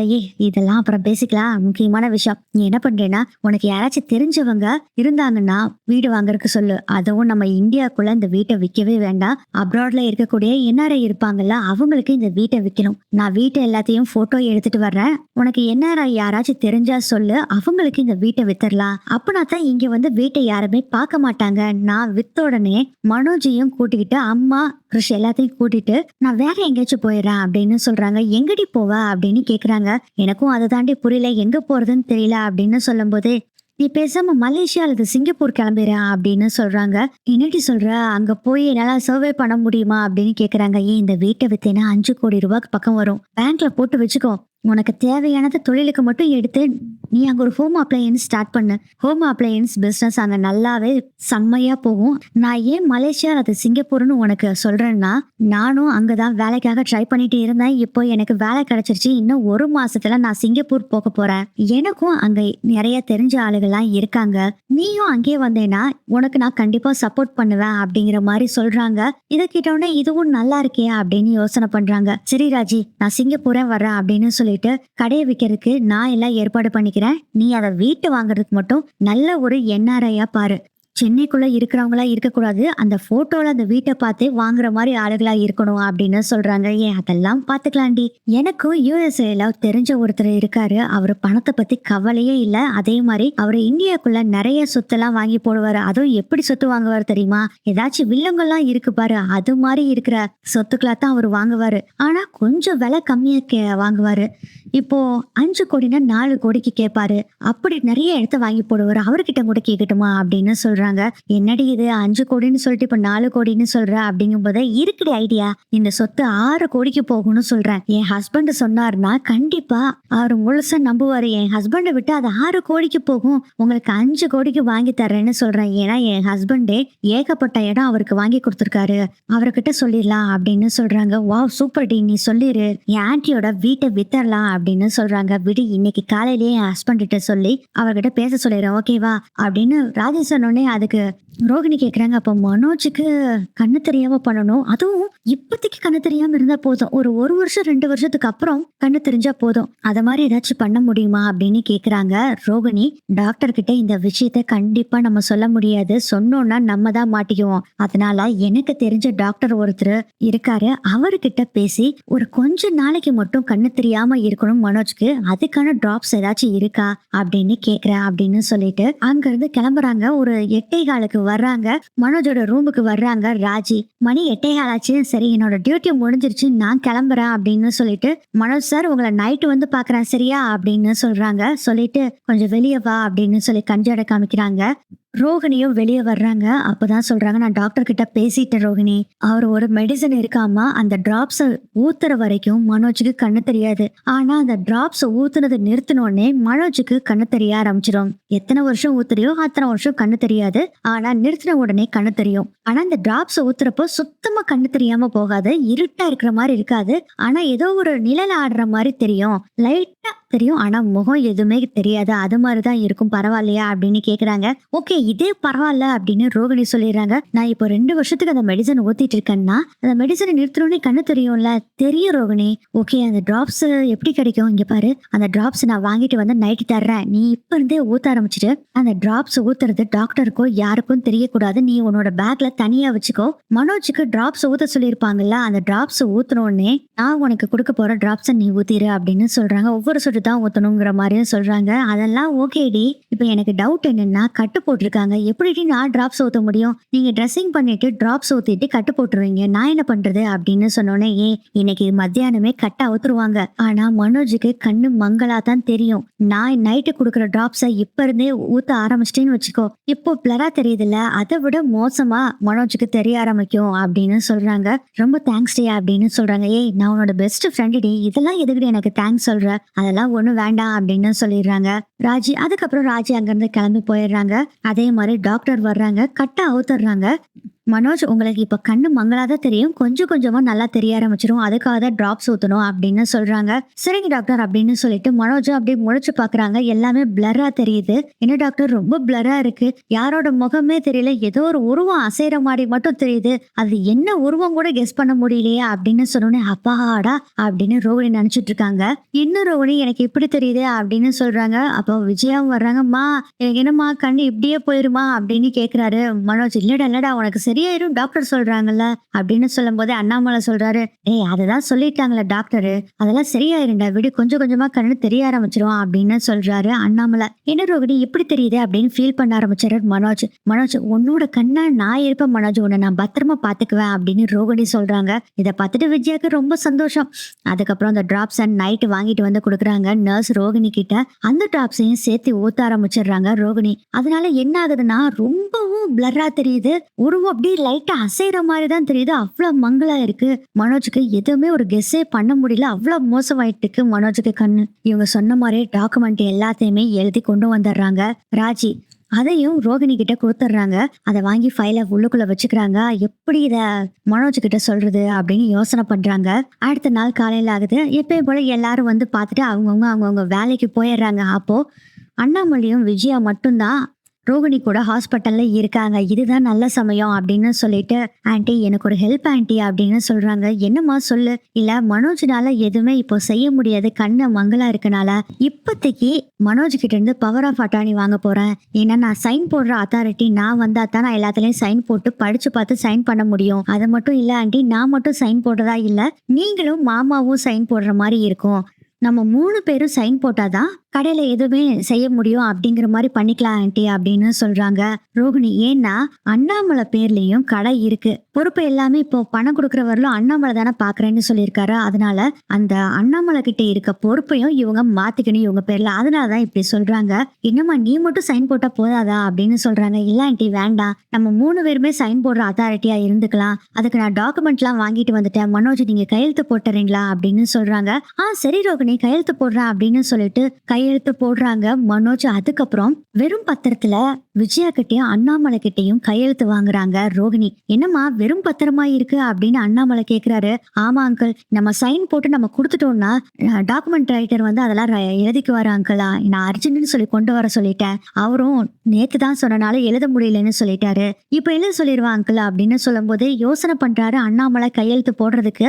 விஜயா என்னங்க நம்ம மருமக கிட்ட கையெழுத்து போடுறதுக்கு யோசனை பண்றீங்க, கையெழுத்து போட்டு கொடுங்க அப்படின்னு சொல்லிடுறாங்க. அதனால சரின்னு சொல்லிட்டு அண்ணாமலை விஜயா மனோஜ் 3 பேருமே கையெழுத்து போட்டு கொடுத்துட்றாங்க. அப்பாடா எப்படியோ கையெழுத்து வாங்கியாச்சு, அந்த வீட்டை வித்தா போதும் அப்படின்னு நினைச்சிட்டு இது எப்படியாச்சும் ராஜு கிட்ட கொடுத்துடணும்ல. அதனால ஆன்ட்டி இந்த டாக்குமெண்ட் எல்லாம் கொண்டு போய் நான் ரைட்டர்கிட்ட கொடுத்துட்டு வந்துடுறேன் ஆன்ட்டி. ஏன்னா கடையில வந்து ஏகப்பட்ட சைன் போட வேண்டியது இருக்கு. உடனே இதை பவர்ஃபுல்லா நம்ம 3 பேத்து பேர்லையும் சேஞ்ச் பண்ணணும், நான் இப்பயே கொடுத்துட்டு வந்துடுறேன் அப்படின்னு சொல்லிட்டு நேரா ராஜியோட வீட்டுக்கு ரோகிணி கிளம்பி போறாங்க. ஹாஸ்பிட்டல்ல இருந்து வெளியே தான் வந்திருப்பாங்க. அங்க ராஜி வர்றாங்க. ராஜி உன் வீட்டுக்கு தான் வந்துட்டு இருக்கேன் அப்படின்னு சொல்லும் போதே நான் சொன்னல யூஎஸ்ஏல ஒருத்தர் இருக்காருன்னா அவர்கிட்ட பேசிட்டாரு. நீ அனுப்பின போட்டோவையும் அவங்க பாத்துட்டாங்க. அவரு ஓகே சொல்லிட்டாரு. அதே மாதிரி 5 கோடிக்கு வாங்கிக்கிறேன்னு சொல்லிட்டாரு. கீழ் வீடு மேல் வீடு எல்லாத்தையுமே வாங்கிக்கிறேன்னு சொல்லிட்டாரு. உன்னோட பேங்க் அக்கௌண்ட்டுக்கு அட்வான்ஸா இப்போ 1 கோடி ரூபாய் அனுப்புறேன்னு சொல்லியிருக்காரு. உன்னோட பேங்க் டீடைல்ஸ் மட்டும் எனக்கு அனுப்பு. அவரு இன்னும் 2 நாள்ல இங்க இந்தியாவுக்கு வந்துருவாரு. ரெஜிஸ்ட்ரேஷன் நம்ம இன்னும் 3 நாள்ல வச்சுக்கலாம் அப்படிங்கிற விஷயத்த சொல்றாங்க. சொல்லிட்டு இன்னொரு விஷயத்தையும் சொல்றாங்க. இந்த வீட்டை விற்கணும்னா உன் மாமியார் மாமனார் கையெழுத்து இருந்தா போதும். ஆனா சாட்சி கையெழுத்தா பசங்க 3 பேத்துக்கிட்ட இருந்து கையெழுத்து வாங்கணும் அப்படின்னு சொல்றாங்க. என்னடி புதுசா குண்டு போடுற? ஆமாண்டி, இந்த வீட்டை வித்தது எங்களுக்கும் தெரியும்னு 3 பேரும் கையெழுத்து போடணும். எப்படிடி போடுவாங்க? மனோஜ் ஓகே போட்டுருவான். ஆனா ரவி கிட்டையும் முத்துக்கிட்டையும் எப்படி கையெழுத்து வாங்குறத? அத்தை எங்கிட்ட பொறுப்பு விடு, நான் பாத்துக்கிறேன் அப்படின்னு சொல்றாங்க. ராஜி எப்படி பண்ண போறாங்க? அதெல்லாம் நான் பாத்துக்கிறேன். இந்த டாக்குமெண்ட்டை ஒரு அட்ரஸ் கொடுத்து இங்க கொண்டு போய் கொடுத்துரு. அவரு டாக்குமெண்ட் எழுதிடுவாரு. அதே மாதிரி இன்னொரு டாக்குமெண்ட் கொடுப்பாரு. அத உன் அங்கிள் ஆன்டி அதுக்கப்புறம் மனோஜ் கிட்ட அந்த கையெழுத்தை வாங்கிரு. சாட்சி கையெழுத்தா முத்துவையும் ரவியையும் போட வச்சிடலாம் அப்படின்னு சொல்றாங்க. முத்து எப்படி போடுவான்? ரவி பிரச்சனை இல்ல போட்டுருவான். ஆனா முத்து போடுறது பிரச்சனை அப்படின்னு சொல்றாங்க. அதெல்லாம் ஒன்னும் பிரச்சனை இல்ல, நீ ரவி கிட்ட இவங்க கிட்ட எல்லாம் வாங்க, முத்து கிட்ட நான் கையெழுத்து வாங்கிக்கிறேன் அப்படின்னு சொல்றாங்க. அப்புறம் இன்னொரு விஷயம், உங்ககிட்ட பவர் ஆஃப் அட்டார்னி வாங்குறத முத்து கிட்ட சொல்ல வேண்டாம்னு உங்க வீட்டுல இருக்க எல்லாத்துக்கிட்டையுமே சொல்லிடு அப்படின்னு சொல்றாங்க. சரி அப்படியே சொல்லிடுறேன் அப்படின்னு சொல்றாங்க. அப்புறம் தான் நான் அவங்ககிட்ட கையெழுத்து வாங்க முடியும் அப்படின்னு சொல்றாங்க. ராஜி சரின்னு சொல்லிட்டு அந்த டாக்குமெண்ட்டை கொண்டு போய் கொடுத்துட்டு வேற ஒரு டாக்குமெண்ட் அங்க ரைட்டர் கொடுக்குறாரு. அந்த டாக்குமெண்ட்டை வாங்கிட்டு வந்துட்டு இன்னொரு டாக்குமெண்ட்ல கையெழுத்து போடணுமாமா ஆண்டி அப்படின்னு சொல்லிட்டு விஜயா கிட்ட மனோஜ் கிட்ட அதுக்கப்புறம் அண்ணாமலை கிட்டையும் வாங்கிட்டு நேரா ஹோட்டலுக்கு போய் ஆண்டி இந்த விஷயம் முத்துக்கு தெரிய வேண்டாம், முத்துக்கு தெரிஞ்சதுன்னா பெரிய பிரச்சனை பண்ணுவார் ஆண்டி. இப்போ நான் இருக்க மனநிலையில முத்து கூட சண்டை போடுற நிலைமையில இல்ல aunty. Uncle please aunty, uncle இது சொல்லாதீங்க அப்படின்னு சொல்றாங்க. நீ சொல்றதும் கரெக்ட் தாம்மா, உன்னோட பேர்ல இதெல்லாம் மாத்துறேன்னு சொன்னா அவன் தையே தக்கான குதிப்பான். என் பேர்ல தான் எல்லாம் இருக்கணும்னு சொல்லுவான். அதனால வேண்டாம், முத்துக்கிட்ட நானும் சொல்லலாம் அப்படின்னு சொல்லிடுறாங்க. 3 பேருமே முத்துக்கிட்ட சொல்லலைன்னு சொல்லிடுறாங்க. ஆண்டி ரவி கிட்டையும் போய் சைன் வாங்க போகணும். ரவி கிட்டையும் நீங்களே சொல்லிருங்க, முத்துக்கிட்ட சொல்ல வேண்டான்னு. நான் போய் சைன் வாங்கிட்டு வந்துடுறேன், நீங்க இப்ப போன் பண்ணி அவர்கிட்ட சொல்லிருங்க அப்படின்னு சொல்றாங்க. சரிம்மா நான் ரவி கிட்ட சொல்றேன், நீ போய் சைன் வாங்கிக்கோ அப்படின்னு சொல்றாங்க. அதுக்கப்புறம் ரோகிணி ரெஸ்டாரண்ட்டுக்கு போறாங்க. அதுக்குள்ள விஜயா கூப்பிட்டு ரவி கிட்ட பேசுறாங்க. மனோஜுக்கு இப்ப கண்ணு தெரியாம இருக்கனால பவர்ஃபுல்லா ரோகிணி பேர்ல மாத்துது. இது முத்துக்கிட்ட சொல்லாத, சாட்சி கையெழுத்தா நீ மட்டும் கையெழுத்து போட்டுரு அப்படின்னு சொல்றாங்க. சரிம்மா சாட்சி கையெழுத்து தானே நான் போட்டுக்கிறேன். டே முத்துக்கிட்ட மட்டும் இது வாய் திறந்து சொல்லிடாத, பெரிய பிரச்சனையாயிரும் அப்படின்னு சொல்றாங்க விஜயா. மா தெரியாத அவன் முத்து பத்தி, அவன் தையா தக்கான்னு குதிப்பான், நான் சொல்ல மாட்டேன் அப்படின்னு சொல்லிடுறாங்க மனோஜும். அதுக்கப்புறம் ரோகிணியும் ரெஸ்டாரண்ட் போறாங்க. ரெஸ்டாரண்ட்ல வெயிட் பண்ணிட்டு இருக்காரு ரவி. அவர்கிட்ட சைன் வாங்குறதுக்கு முன்னாடி சொல்றாங்க, இதை நீ ஸ்ருதிக்கிட்டையும் சொல்ல வேண்டாம், மீனா கிட்டையும் சொல்ல வேண்டாம், முத்துக்கிட்டையும் சொல்ல வேண்டாம். இவங்க 3 பேருமே சண்டை போடுவாங்க இந்த விஷயம் தெரிஞ்சதுன்னா அப்படிங்கிறாங்க. எனக்காக சொல்லல, ஏன்னா மனோஜுக்காக தான் சொல்றேன். அவன் இந்த நிலைமையில இது மாதிரி ஒரு சண்டையை ஃபேஸ் பண்ணக்கூடாது, அதுக்காக தான் சொல்றேன் ரவி அப்படின்னு சொல்றாங்க. எனக்கு நல்லாவே புரியுது அண்ணி, கண்டிப்பா இவங்க 3 பேத்துக்கிட்டையும் நான் சொல்ல மாட்டேன் அப்படின்னு சொல்லிட்டு, கொடுங்க நான் சாட்சி கையெழுத்து போட்டுறேன் அப்படின்னு சொல்லி கேக்குறாரு. டாக்குமெண்ட்டை கொடுக்குறாங்க. சைன் போட போனவர், அண்ணி என்ன நீ எதுவுமே எழுதாம இருக்கு. ஆமா ரவி, அவர் அர்ஜென்ட்டா மாத்தணும்னு சொன்னனால நான் வெறும் டாக்குமெண்ட்டை மட்டும் வாங்கிட்டு வந்துட்டேன் சைன் வாங்குறதுக்கு. நான் இப்ப சைன் வாங்கி கொண்டு போய் கொடுத்தேன்னா அவர் எழுதிடுவாரு அப்படின்னு சொல்றாங்க. இருந்தாலும் சைன் போடுறது யோசனை பண்றாரு. ரவி, நான் உன் அண்ணி ரவி, உன் அண்ணன்ல பாதி, என்ன நம்பலையா ரவி, நான் கடையின விற்கவா போறேன் அப்படின்னு சொல்றாங்க. சேச்சா அப்படிலாம் இல்ல நீ அப்படின்னு சைன் வேற போட்டு கொடுத்துட்றாரு ரவியும். அதுக்கப்புறம் அந்த டாக்குமெண்ட்டை எடுத்துட்டு வந்து ராஜி கிட்ட கொடுத்துட்றாங்க. ராஜி என்ன பண்றாங்கன்னா, இப்போ டே டியூட்டிக்கு வந்திருக்காங்க. வேணும்னே டே டியூட்டி வாங்கிட்டு வந்திருக்காங்க. எப்பயுமே முத்து மத்தியானம் வந்து மனோஜை பார்த்துட்டு போவாரு, அந்த சமயத்தை யூஸ் பண்ணிக்கலாம்னு சொல்லிட்டு ராஜி வெயிட் பண்ணிட்டு இருக்காங்க. கரெக்டா முத்துவும் வந்து மனோஜை பார்த்துட்டு பேசிட்டு அங்கிருந்து போகும்போது முத்து கிளம்பிட்டான் அப்படிங்கிற மாதிரி மெசேஜ் ரோகிணி ராஜிக்கு அனுப்புறாங்க. ராஜி உடனே என்ன பண்றாங்கன்னா, முத்து முத்து ஒரு நிமிஷம் நில்லுங்க அப்படின்ட்டு வர்றாங்க. என்னங்க நர்ஸ் என்னாச்சு அப்படின்னு கேக்குறாங்க. இல்ல, பேஷண்ட் மனோஜுக்கு ஆபரேஷன் பண்ணும்ல கண்ணுல, அந்த கண்ணாடி எல்லாம் இருந்ததை எடுத்தோம்ல. ஆமாங்க, எப்பயுமே அந்த ஆபரேஷன் இது மாதிரி பண்றப்ப எல்லாம் கையெழுத்து வாங்கிட்டு தான் பண்ணுவோம். அர்ஜென்ட்டுங்கிறதுனால உங்க அண்ணனுக்கு ஆபரேஷன் பண்ணும்போது கையெழுத்து வாங்காம விட்டுட்டோம். டாக்டர் கையெழுத்து வாங்க சொன்னாங்க, கையெழுத்து வாங்கிட்டு தான் ஆபரேஷன் பண்ணணும்னு சொன்னாங்க. நாங்க தான் அவருக்கு மட்டும் இப்ப ஆபரேஷன் பண்ணலைன்னா கண்ணே தெரியாம போயிரும், அதனால நான் கையெழுத்து வாங்கியாச்சுன்னு பொய் சொல்லி டாக்டர் கிட்ட சொல்லிட்டோம். அதை நான் மறந்துட்டேங்க. இந்த கையெழுத்து வாங்காத விஷயம் டாக்டருக்கு மட்டும் தெரிஞ்சதுன்னா பெரிய பிரச்சனை ஆயிரும். ப்ளீஸ் கையெழுத்து எனக்கு போட்டு கொடுத்துறீங்களா அப்படின்னு கேக்குறாங்க. ராஜி, மேடம் என்ன மேடம் இதெல்லாம் போய் இப்படி கெஞ்சி கேட்டுட்டு இருக்கீங்க, நீங்க எங்கன்னு சொல்லுங்க கையெழுத்து போடுறேன் அப்படின்னு சொன்னோடனே பாத்தீங்கன்னா ஒரு 4-5 பேப்பர் அடுக்கி வச்சிருக்காங்க. அந்த பேப்பருக்குள்ள இந்த பத்திரத்தையும் சொருகிறாங்க. இந்த இடத்துல கையெழுத்து போடுங்கன்னு ஒவ்வொன்னா கையெழுத்து வாங்கிட்டே இருக்காங்க.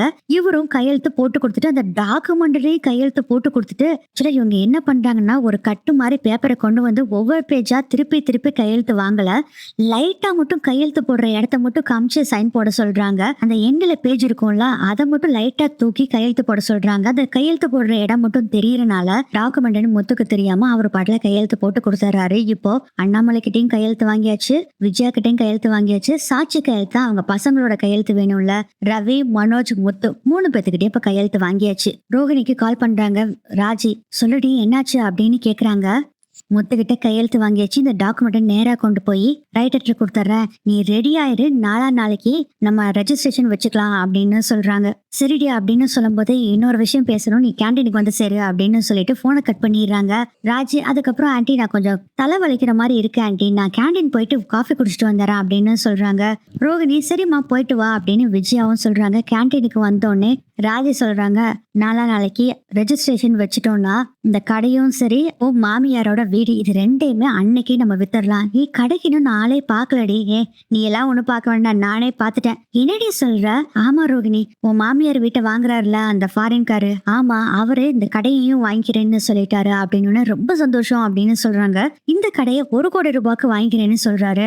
என்னடி 1 கோடிக்கு வாங்கிக்கிறேங்கிறாரு? ஆமா, நீ 50 லட்சத்துக்கு அந்த கடையை வாங்கியிருக்க. இல்லடி நான் 30க்கு தான் வாங்கினேன், அது 30 கூட இல்ல அப்படிங்கிற மாதிரி சொல்றாங்க. ஏகப்பட்ட வியாபாரம் ஆயிட்டு இருக்குல்ல, அதெல்லாம் கணக்கு போட்டுதான் அவர் 1 crore வாங்கிக்கிறேன்னு சொல்றாரு. மொத்தம் உனக்கு 6 கோடி ரூபாய் கிடைச்சிருக்கு அப்படிங்கிற மாதிரி சொல்றாங்க. ரொம்ப சந்தோஷமாயிருது ரோகிணிக்கு. அப்புறம் இன்னொரு விஷயத்த நான் சொல்றேன், டென்ஷன் ஆயிராத. சொல்லுடி, இந்த இடத்த நம்ம வித்தோன்னே அடுத்த நாளே நீ இங்க இருந்து சிங்கப்பூர் கிளம்பிடு அப்படின்னு சொல்றாங்க. நீ என்னடி லூசா, பாஸ்போர்ட் எல்லாம் வேணும்ல? அப்போ உனக்கு பாஸ்போர்ட் இல்லையே? எனக்கு இருக்கு, மனோஜுக்கு இருக்கு, ஆனா அம்மாவுக்கும் கிருஷ்ணுக்கும் பாஸ்போர்ட் வேணுமே. ஐயோ என்ன பண்றது, எப்படியும் குறைஞ்சது 10 நாள்னாச்சு 15 நாள் ஆகுமே அப்படின்னு சொல்றாங்க. ராஜி, என்னடி பண்ணலாம் இப்போ அப்படிங்கும் போதே, சரி நோ ப்ராப்ளம், இந்த ஃபாரின்காரர் வீடு வாங்கின உடனே அவருக்கு கண்ட்ரோலுக்கு வந்துடணும்னு சொன்னாரு, இப்ப என்ன பண்றது, சரி பேசி பார்க்கலாம் அப்படின்னு சொல்றாங்க. எனக்கு ஒரு பாஸ்போர்ட் எடுக்கிற ஏஜென்ட் ஒருத்தர் இருக்காரு, அவர்கிட்ட பேசி பார்க்கலாம், சீக்கிரம் பாஸ்போர்ட் கிடைக்குமான்னு அப்படின்னு சொல்லிட்டு ஒரு நிமிஷம் ரெண்டு அவர்கிட்ட போன் பண்ணி பேசுறாங்க. அவரு சொல்றாரு, எப்படி ஒரு 5 நாளுக்குள்ளாச்சும் நான் வாங்கி கொடுக்குறேன் அப்படின்னு சொல்றாரு. அதை கேட்டுட்டு போனை வச்சுட்டு, 5 நாளுக்குள்ள ஒரு பாஸ்போர்ட் வாங்கி தரேன்னு சொல்றாரு. உன் அம்மாக்கும் பையனுக்கும் எடுத்துக்கலாம், உன் அம்மாக்கு டெஸ்ட் எல்லாம் எடுக்க வேண்டியது இருக்கும், அது மட்டும் நீ உடனே பார்த்து பண்ணிரு அப்படின்னு சொல்றாங்க. சரிடி பாத்துறேன், மனோஜ் கிட்ட எப்படி சொல்லி நான் கூட்டிட்டு போறதுன்னு தெரியலையே அப்படின்னு சொல்றாங்க. மனோஜுக்கு எப்படி இருந்தாலும் கண்ணு சரியா தெரியாது, அதனால அவனை என்ன சொல்றது தெரியுமா, மனோஜ் கிட்டயும் உங்க வீட்டுல இருக்க எல்லாத்துக்கிட்டயுமே அவருக்கு கொஞ்சம் இங்கேயே இருந்தா அவனுக்கு டென்ஷன் ஆயிட்டே தான் இருப்பான், அதனால அவனுக்கு கொஞ்சம் ரிலாக்ஸ் ஆகணும்னு நான் என் அப்பா ஊருக்கு மலேசியாவுக்கு அவனை கூட்டிட்டு போறேன்னு சொல்லிடு, எல்லாருமே உன்னை சந்தோஷமா வழி அனுப்பி வைப்பாங்க அப்படின்னு சொன்னோன்னே இது செம்ம ஐடியா அப்படின்னு சொல்றாங்க ரோகிணி. அப்புறம் என்ன, சிங்கப்பூருக்கு மனோஜ் நேரா கூட்டிட்டு போயிரு, உன் அம்மாவும் உன் பையனும் பின்னாடி வரட்டும் அப்படின்னு சொல்றாங்க. இதுவும் நல்ல ஐடியாவா தான் இருக்கு அப்படின்னு யோசனை பண்றாங்க.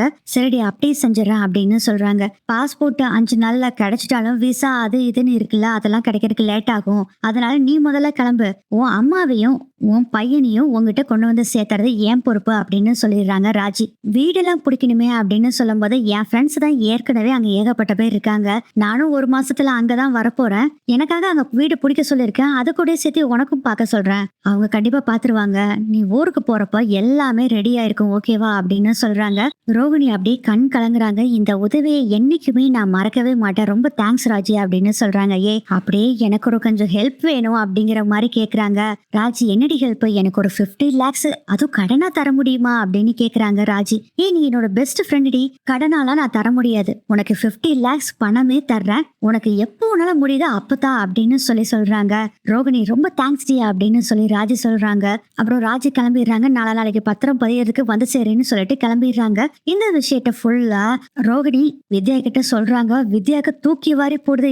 என்னடி இது புது புது கதையா சொல்ற, நீதான் தில்லாலங்கடினா அதுக்கு மேல தில்லாலங்கடியா இருக்கா உன் ஃப்ரெண்டு அப்படின்னு சொல்றாங்க. இங்க பாடி, என் மாமியார் வீட்டையும் மனோஜோட கடையும் வேற ஒருத்தருக்கு விற்க போறேன், நாளைக்கு நீ வந்து சேர்ந்துரு, எனக்கு நீ சப்போர்ட்டா இருக்கணும், கையெழுத்து போடணும் அப்படின்னு சொல்றாங்க. கையெழுத்துலாம் போடலாண்டி, ஏதாச்சும் பிரச்சனையாச்சுன்னா என்னத்தானே பிடிப்பாங்க அப்படின்னு சொல்றாங்க. நான் என்ன தெரியாமையா மனோஜை கூட்டிட்டு ஓடி போறேன், எல்லாத்திட்டும் சொல்லிட்டு தானே மலேசியா போறேன் அப்படின்னு சொல்றாங்க. எல்லாம் நல்லா இருக்குது, மலேசியான்னு சொல்ற, நீ அங்கேயே போய் சிங்கப்பூர்ல தங்க போற, இவங்க போன் பண்ணாங்கன்னா நீ எடுத்து என்னன்னு சொல்லுவ, எங்க இருக்கேன்னு சொல்லுவ அப்படின்னு சொல்றாங்க. ஏர்போர்ட்ல பிளைட் ஏறப்பயே மனோஜோட சிம் கார்டு என்னோட சிம் கார்டு ரெண்டையும் உடச்சு போட்டுட்டு தான் நான் கிளம்புவேன், நீ சொல்றதுக்கெல்லாம் மனோஜ் கேட்கணும் இல்லடி அப்படின்னு சொல்லும் போது மனோஜ் கண்டிப்பா கேட்பான். அவனுக்கு இப்ப கண்ணு தெரியல, என்னோட உதவி அவனுக்கு தேவை, அவங்க அம்மா விட என்னதான் முழுசா நம்புறான், சோ நான் சொல்றது எல்லாமே அவன் கேட்டுதான் ஆகணும், அவன் நான் நிக்கிறதே அவனுக்கு தெரியாதடி, இதுல எப்படி மத்தவங்களெல்லாம் இவன் கான்டாக்ட் பண்ண முடியும், போன் எடுத்து யாருக்காச்சும் போனும் கூட பண்ண முடியாது அப்படிங்கிற மாதிரி ரோகிணி சொல்றாங்க. இருந்தாலும் எனக்கு பயமா இருக்கு, 2 வருஷத்துக்கு அப்புறம் கண்ணு தெரிஞ்சிருச்சுன்னா மனோஜ் மறுபடியும் ஏதாச்சும் என் அம்மா கிட்ட போகணும், நீ என்னை ஏமாத்திட்டேன்னு சொல்லிட்டு போனான்னா நீ மாட்டிக்கவில்லை, உன் பணமும் போயிரும்ல அப்படின்னு சொல்றாங்க. வித்யா சொல்றாங்க. அதுக்கு ரோகிணி சொல்றாங்க, இங்க பாரு, மனோஜுக்கு முக்கியம் அவங்க அம்மாவை விட பணம் தான் முக்கியம், அங்க போய் பெரிய கோடிக்கணக்கா சம்பாரிச்சுன்னு வச்சுக்கேன், மத்தவங்க எல்லாம் தேவையில்லை, நமக்கு பணமே போதும்னு எங்கூடையே வாழ ஆரம்பிச்சிருவான் அப்படின்னு சொல்றாங்க. ரோகிணி ரொம்ப நல்லா இருக்குடி, அந்த ஜீவாக்கும் உனக்கும் எந்த ஒரு வித்தியாசமே இல்லடி அப்படின்னு சொல்றாங்க. அதுக்கு ரோகிணி சொல்றாங்க, ஜீவா அவ மட்டும் பணத்தை எடுத்துட்டு ஓடுனா, ஆனா நான் பணத்தை எடுத்துட்டு ஓடல, மனோஜும் நானும் நல்லா வாழ்றதுக்காக தான் இதை செய்யறோம் அப்படின்னு சொல்றாங்க. என்ன இருந்தாலும் நீ செய்யறது தப்பு தாண்டி அப்படின்னு சொல்றாங்க. இங்க பாரு, எனக்கு ஒரு ஹெல்ப் பண்ணணும்னா நான் சிங்கப்பூர் போன பின்னாடி அவங்களுக்கு போன் பண்ணலன்னா நேரா வந்து உங்ககிட்ட தான் கேட்பாங்க, நீ என்ன சொல்ற தெரியுமா, நானும் போன் பண்ணி பார்த்தேன், அவ போன் எடுக்கவே இல்லைன்னு சொல்லிடுறா, அவ்வளவுதான் ஓகேவா அப்படின்னு சொல்லிட்டு என் மாமியார் வீட்டை விற்கிறதுக்கு சைன் போடுறதுக்கு நீயும் வந்து சேரு அப்படின்னு சொல்லிட்டு போனை கட் பண்ணிடுறாங்க. அதுக்கப்புறம் 2-3 நாள் ஆகுது. வீடு கடை எல்லாத்தையுமே அந்த ஃபாரின்ல இருந்து வந்திருக்காருல இந்தியாவுக்கு, அவருக்கு எழுதி கொடுத்துட்றாங்க. 5 கோடி ரூபாய்க்கான டிடியை ரோகிணி கிட்ட கொடுத்துட்றாங்க. ரோகிணி சொல்றாங்க, சார் ப்ளீஸ் சார், எனக்கு ஒரு 1 மாசம் டைம் கொடுங்க சார், வீட்டையும் கடையும் அதுக்கப்புறம் நீங்க டேக் ஓவர் பண்ணிக்கிங்க அப்படின்னு சொல்றாங்க ரோகிணி கிட்ட. அவரும் சரி உங்களுக்காக இதை செய்யறேன்னு சொல்லிடுறாரு. அதுக்கப்புறம் என்ன பண்றாங்கன்னா அந்த பணத்தை எல்லாம் எடுத்து எல்லாம் டெபாசிட் பண்ணிடுறாங்க. அதுவும் ஃபாரின் கரன்சியா மாத்தி சிங்கப்பூர்ல ஆன்லைன்லயே ஒரு அக்கௌண்ட் ஆரம்பிச்சு 6 கோடி ரூபாவையும் சிங்கப்பூர் பேங்க் அக்கௌண்ட்டுக்கு டிரான்ஸ்பர் பண்ணிடுறாங்க ரோகிணி. அதுக்குள்ள ராஜியும் வீட்டெல்லாம் எல்லாம் அரேஞ்ச் பண்ணிடுறாங்க. 50 லட்சம் ரூபாய் ராஜி கேட்டிருந்தாங்கல்ல, இந்த 50 லட்சம் ரூபாய் பணத்தையும் கொடுக்குறேன்னு சொல்றாங்க. ஆக்சுவலா ராஜி இந்த வேலையெல்லாம் செஞ்சதுக்கு காரணமே 50 லட்சம் ரூபாய் அவங்களுக்கு அர்ஜென்டா தேவைப்படுது, அதுக்காக தான் இந்த ஏற்பாடெல்லாம் பண்ணிருக்காங்க. ரோகிணிக்கு மேல வில்லியா இருக்கிறாங்க ராஜி வந்து வேணும்னே தான் அவங்களுக்காக தான் இந்த பிளான் எல்லாம் பண்ண வச்சு 50 லட்சம் ரூபாய் பணம் வேணுங்கிறதுக்காக தான் இது எல்லாத்தையுமே செஞ்சிருக்காங்க. 50 லட்சம் ரூபாய் பணத்தை ரோகிணியும் கொடுத்துட்றாங்க. எல்லாத்தையுமே அரேஞ்ச் பண்ணி கொடுத்துட்றாங்க ராஜி ரோகிணிக்கு. அதுக்கப்புறம் மனோஜை டிஸ்சார்ஜ் பண்ணி வீட்டுக்கு கூட்டிட்டு வந்துடுறாங்க. மனோஜ் சோகமாவே இருக்கிறாரு. இவர் சோகமா இருக்கிறத பார்த்துட்டு ரோகிணி வீட்டுல இருக்க எல்லாத்தையும் கூப்பிட்டு சொல்றாங்க, நான் ஒரு முடிவு எடுத்திருக்கேன். மனோஜ் ரொம்ப சோகமாவே இருக்கான், அதனால மலேசியாவுக்கு அவனை கூட்டிட்டு போலான்னு முடிவுல இருக்கேன். இடம் கொஞ்சம் மாற்றம் ஏற்படும் போதே கொஞ்சம் மனசு மாறும், அதனால அங்க கூட்டிட்டு போறேன் அப்படின்னு சொன்னோன்னே பயங்கர சந்தோஷமாயிருது விஜயாக்கு.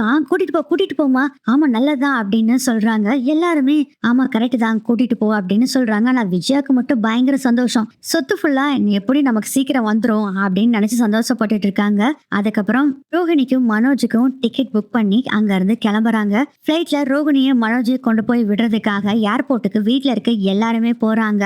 மனோஜ் சொல்றாரு விஜயா கிட்ட, அம்மா எனக்கு சந்தோஷமா தான் இருக்கு மலேசியாவுக்கு ரோகிணி கூட போறது, ஆனா நீயும் வந்தேன்னா இன்னும் நல்லா இருக்கும்ல அப்படின்னு சொல்றாங்க. தூக்கி வாரி போடுது ரோகிணிக்கு. அப்ப சொல்றாங்க, மனோஜ் நம்ம போய் முதல்ல அங்க இருக்கலாம், அதுக்கப்புறம் ஆன்டி அங்கிள் எல்லாம் கூப்பிடலாம் அப்படின்னு சொல்றாங்க. நீ சொல்றதும் கரெக்ட் தான் ரோகிணி அப்படின்னு சொல்லிடுறாங்க. இப்ப என்ன பிளான் பண்ணிருக்காங்கன்னா, நேரா மலேசியா போய் பிளைட்ல இறங்கிறது, அதுக்கப்புறம் சிங்கப்பூர் பிளைட் பிடிச்சு போயிடலாம் தான் பிளான் பண்ணிருக்காங்க. ஏன்னா மலேசியா பிளைட் மட்டும் ஏறலைன்னா கண்டிப்பா இவங்க எல்லாத்துக்குமே சந்தேகம் வந்துடும்ல, அதனால மலேசியாவுக்கு போய் அதுக்கப்புறம் சிங்கப்பூர் பிளைட் பிடிச்சு போயிடலான்னு பிளான் பண்ணிட்டு அங்கிருந்து பிளைட்டுக்கு கிளம்புறாங்க.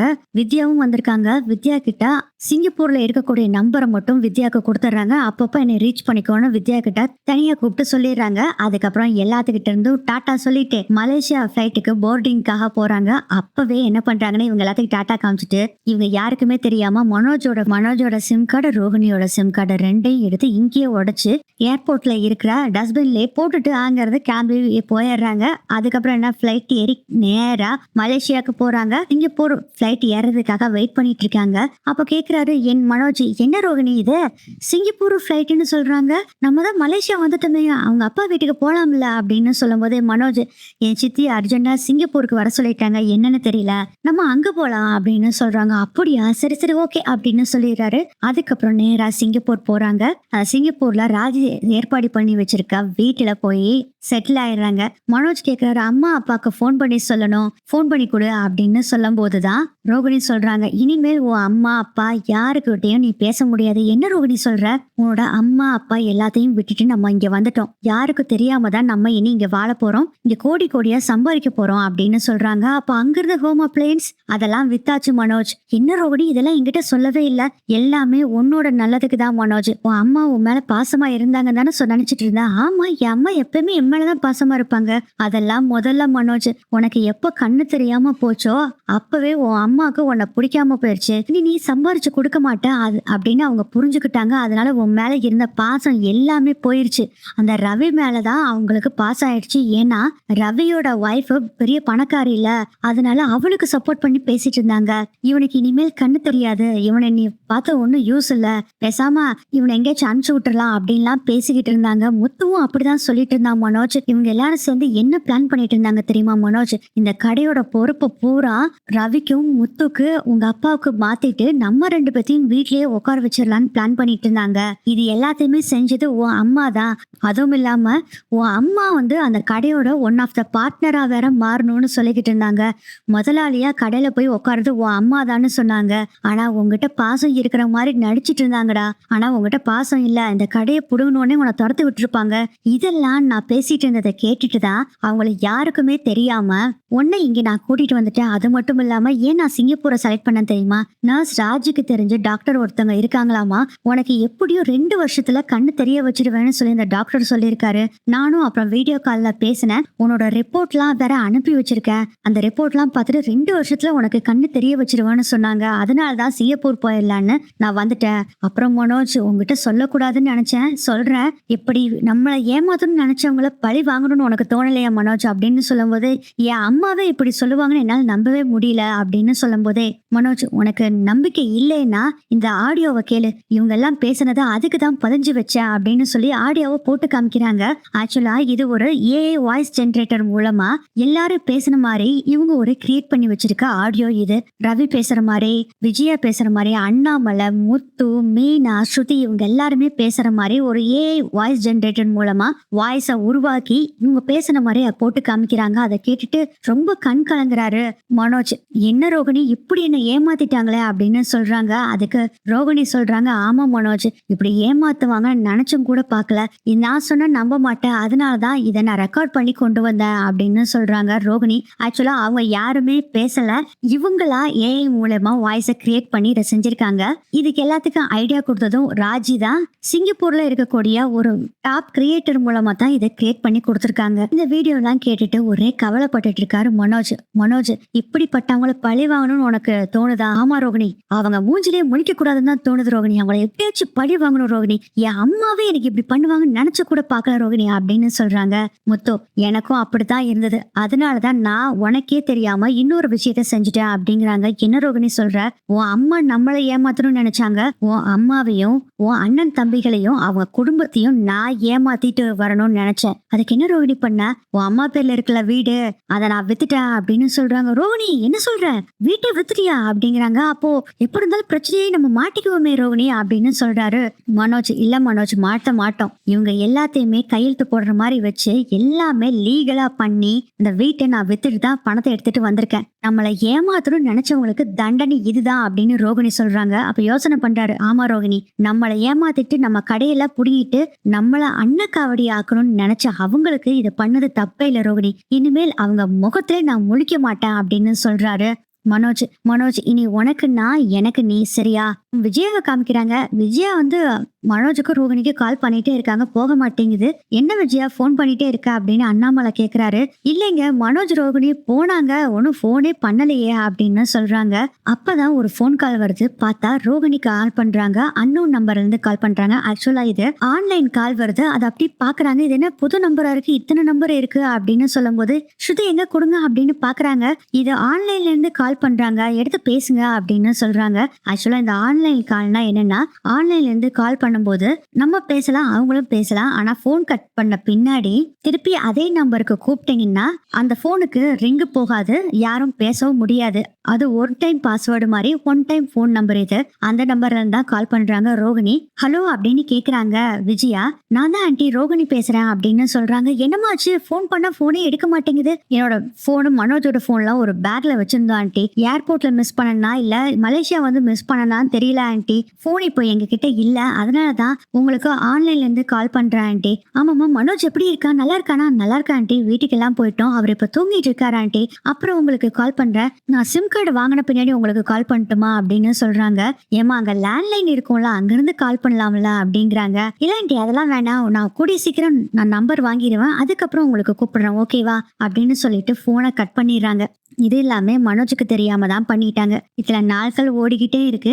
ரோகிணி மட்டும்தான் விஜயா கிட்ட பேசுவாங்க, மனோஜ் பேச மாட்டாரு. ஏன்னா மனோஜ் பேச விட்டோம்னா உண்மை பூரா தெரிஞ்சிரும்னு சொல்லிட்டு எப்ப கேட்டாலும் அவர் தூங்குறாரு, அவரை வாக்கிங் வெளியே கூட்டிட்டு போயிருக்காங்க அப்படிங்கிற மாதிரி ஏதாச்சும் ஒண்ணு சொல்லிக்கிட்டே இருப்பாங்க. அது மட்டும் இல்லாம டாக்டர் கிட்ட வேற நாங்க செக் பண்றோம் அவரை கண்ணு தெரியறதுக்காக அப்படின்னு ஒரு பிட்டை வேற போட்டு வச்சிருக்காங்க. இதுல வேற விஜயா கேட்டுக்குவாங்க, டாக்டர்கிட்ட கூட்டிட்டு போனியே, மனோஜுக்கு என்ன சொன்னாங்க அப்படின்னு கேக்குறாங்க.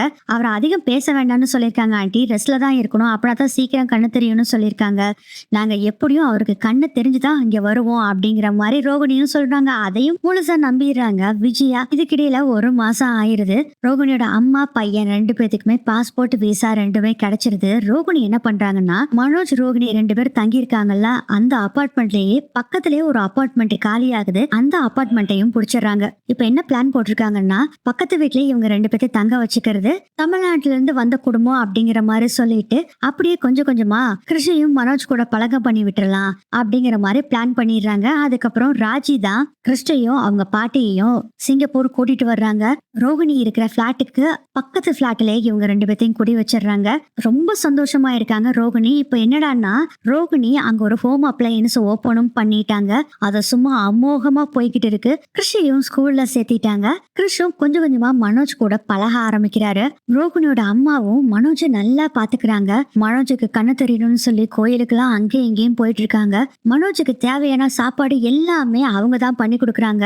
ஆக்சுவலா என்ன நினைச்சிட்டு இருக்காருன்னா, மனோஜ் பக்கத்து வீட்டுல இருக்கிறவங்க அப்படிங்கிற மாதிரி நினைச்சிட்டு இருக்காங்க. அவங்க தான் இவ்வளவு ஹெல்ப் பண்றாங்க அப்படிங்கிற மாதிரி அவரும் நினைச்சுக்கிட்டு இருக்காரு.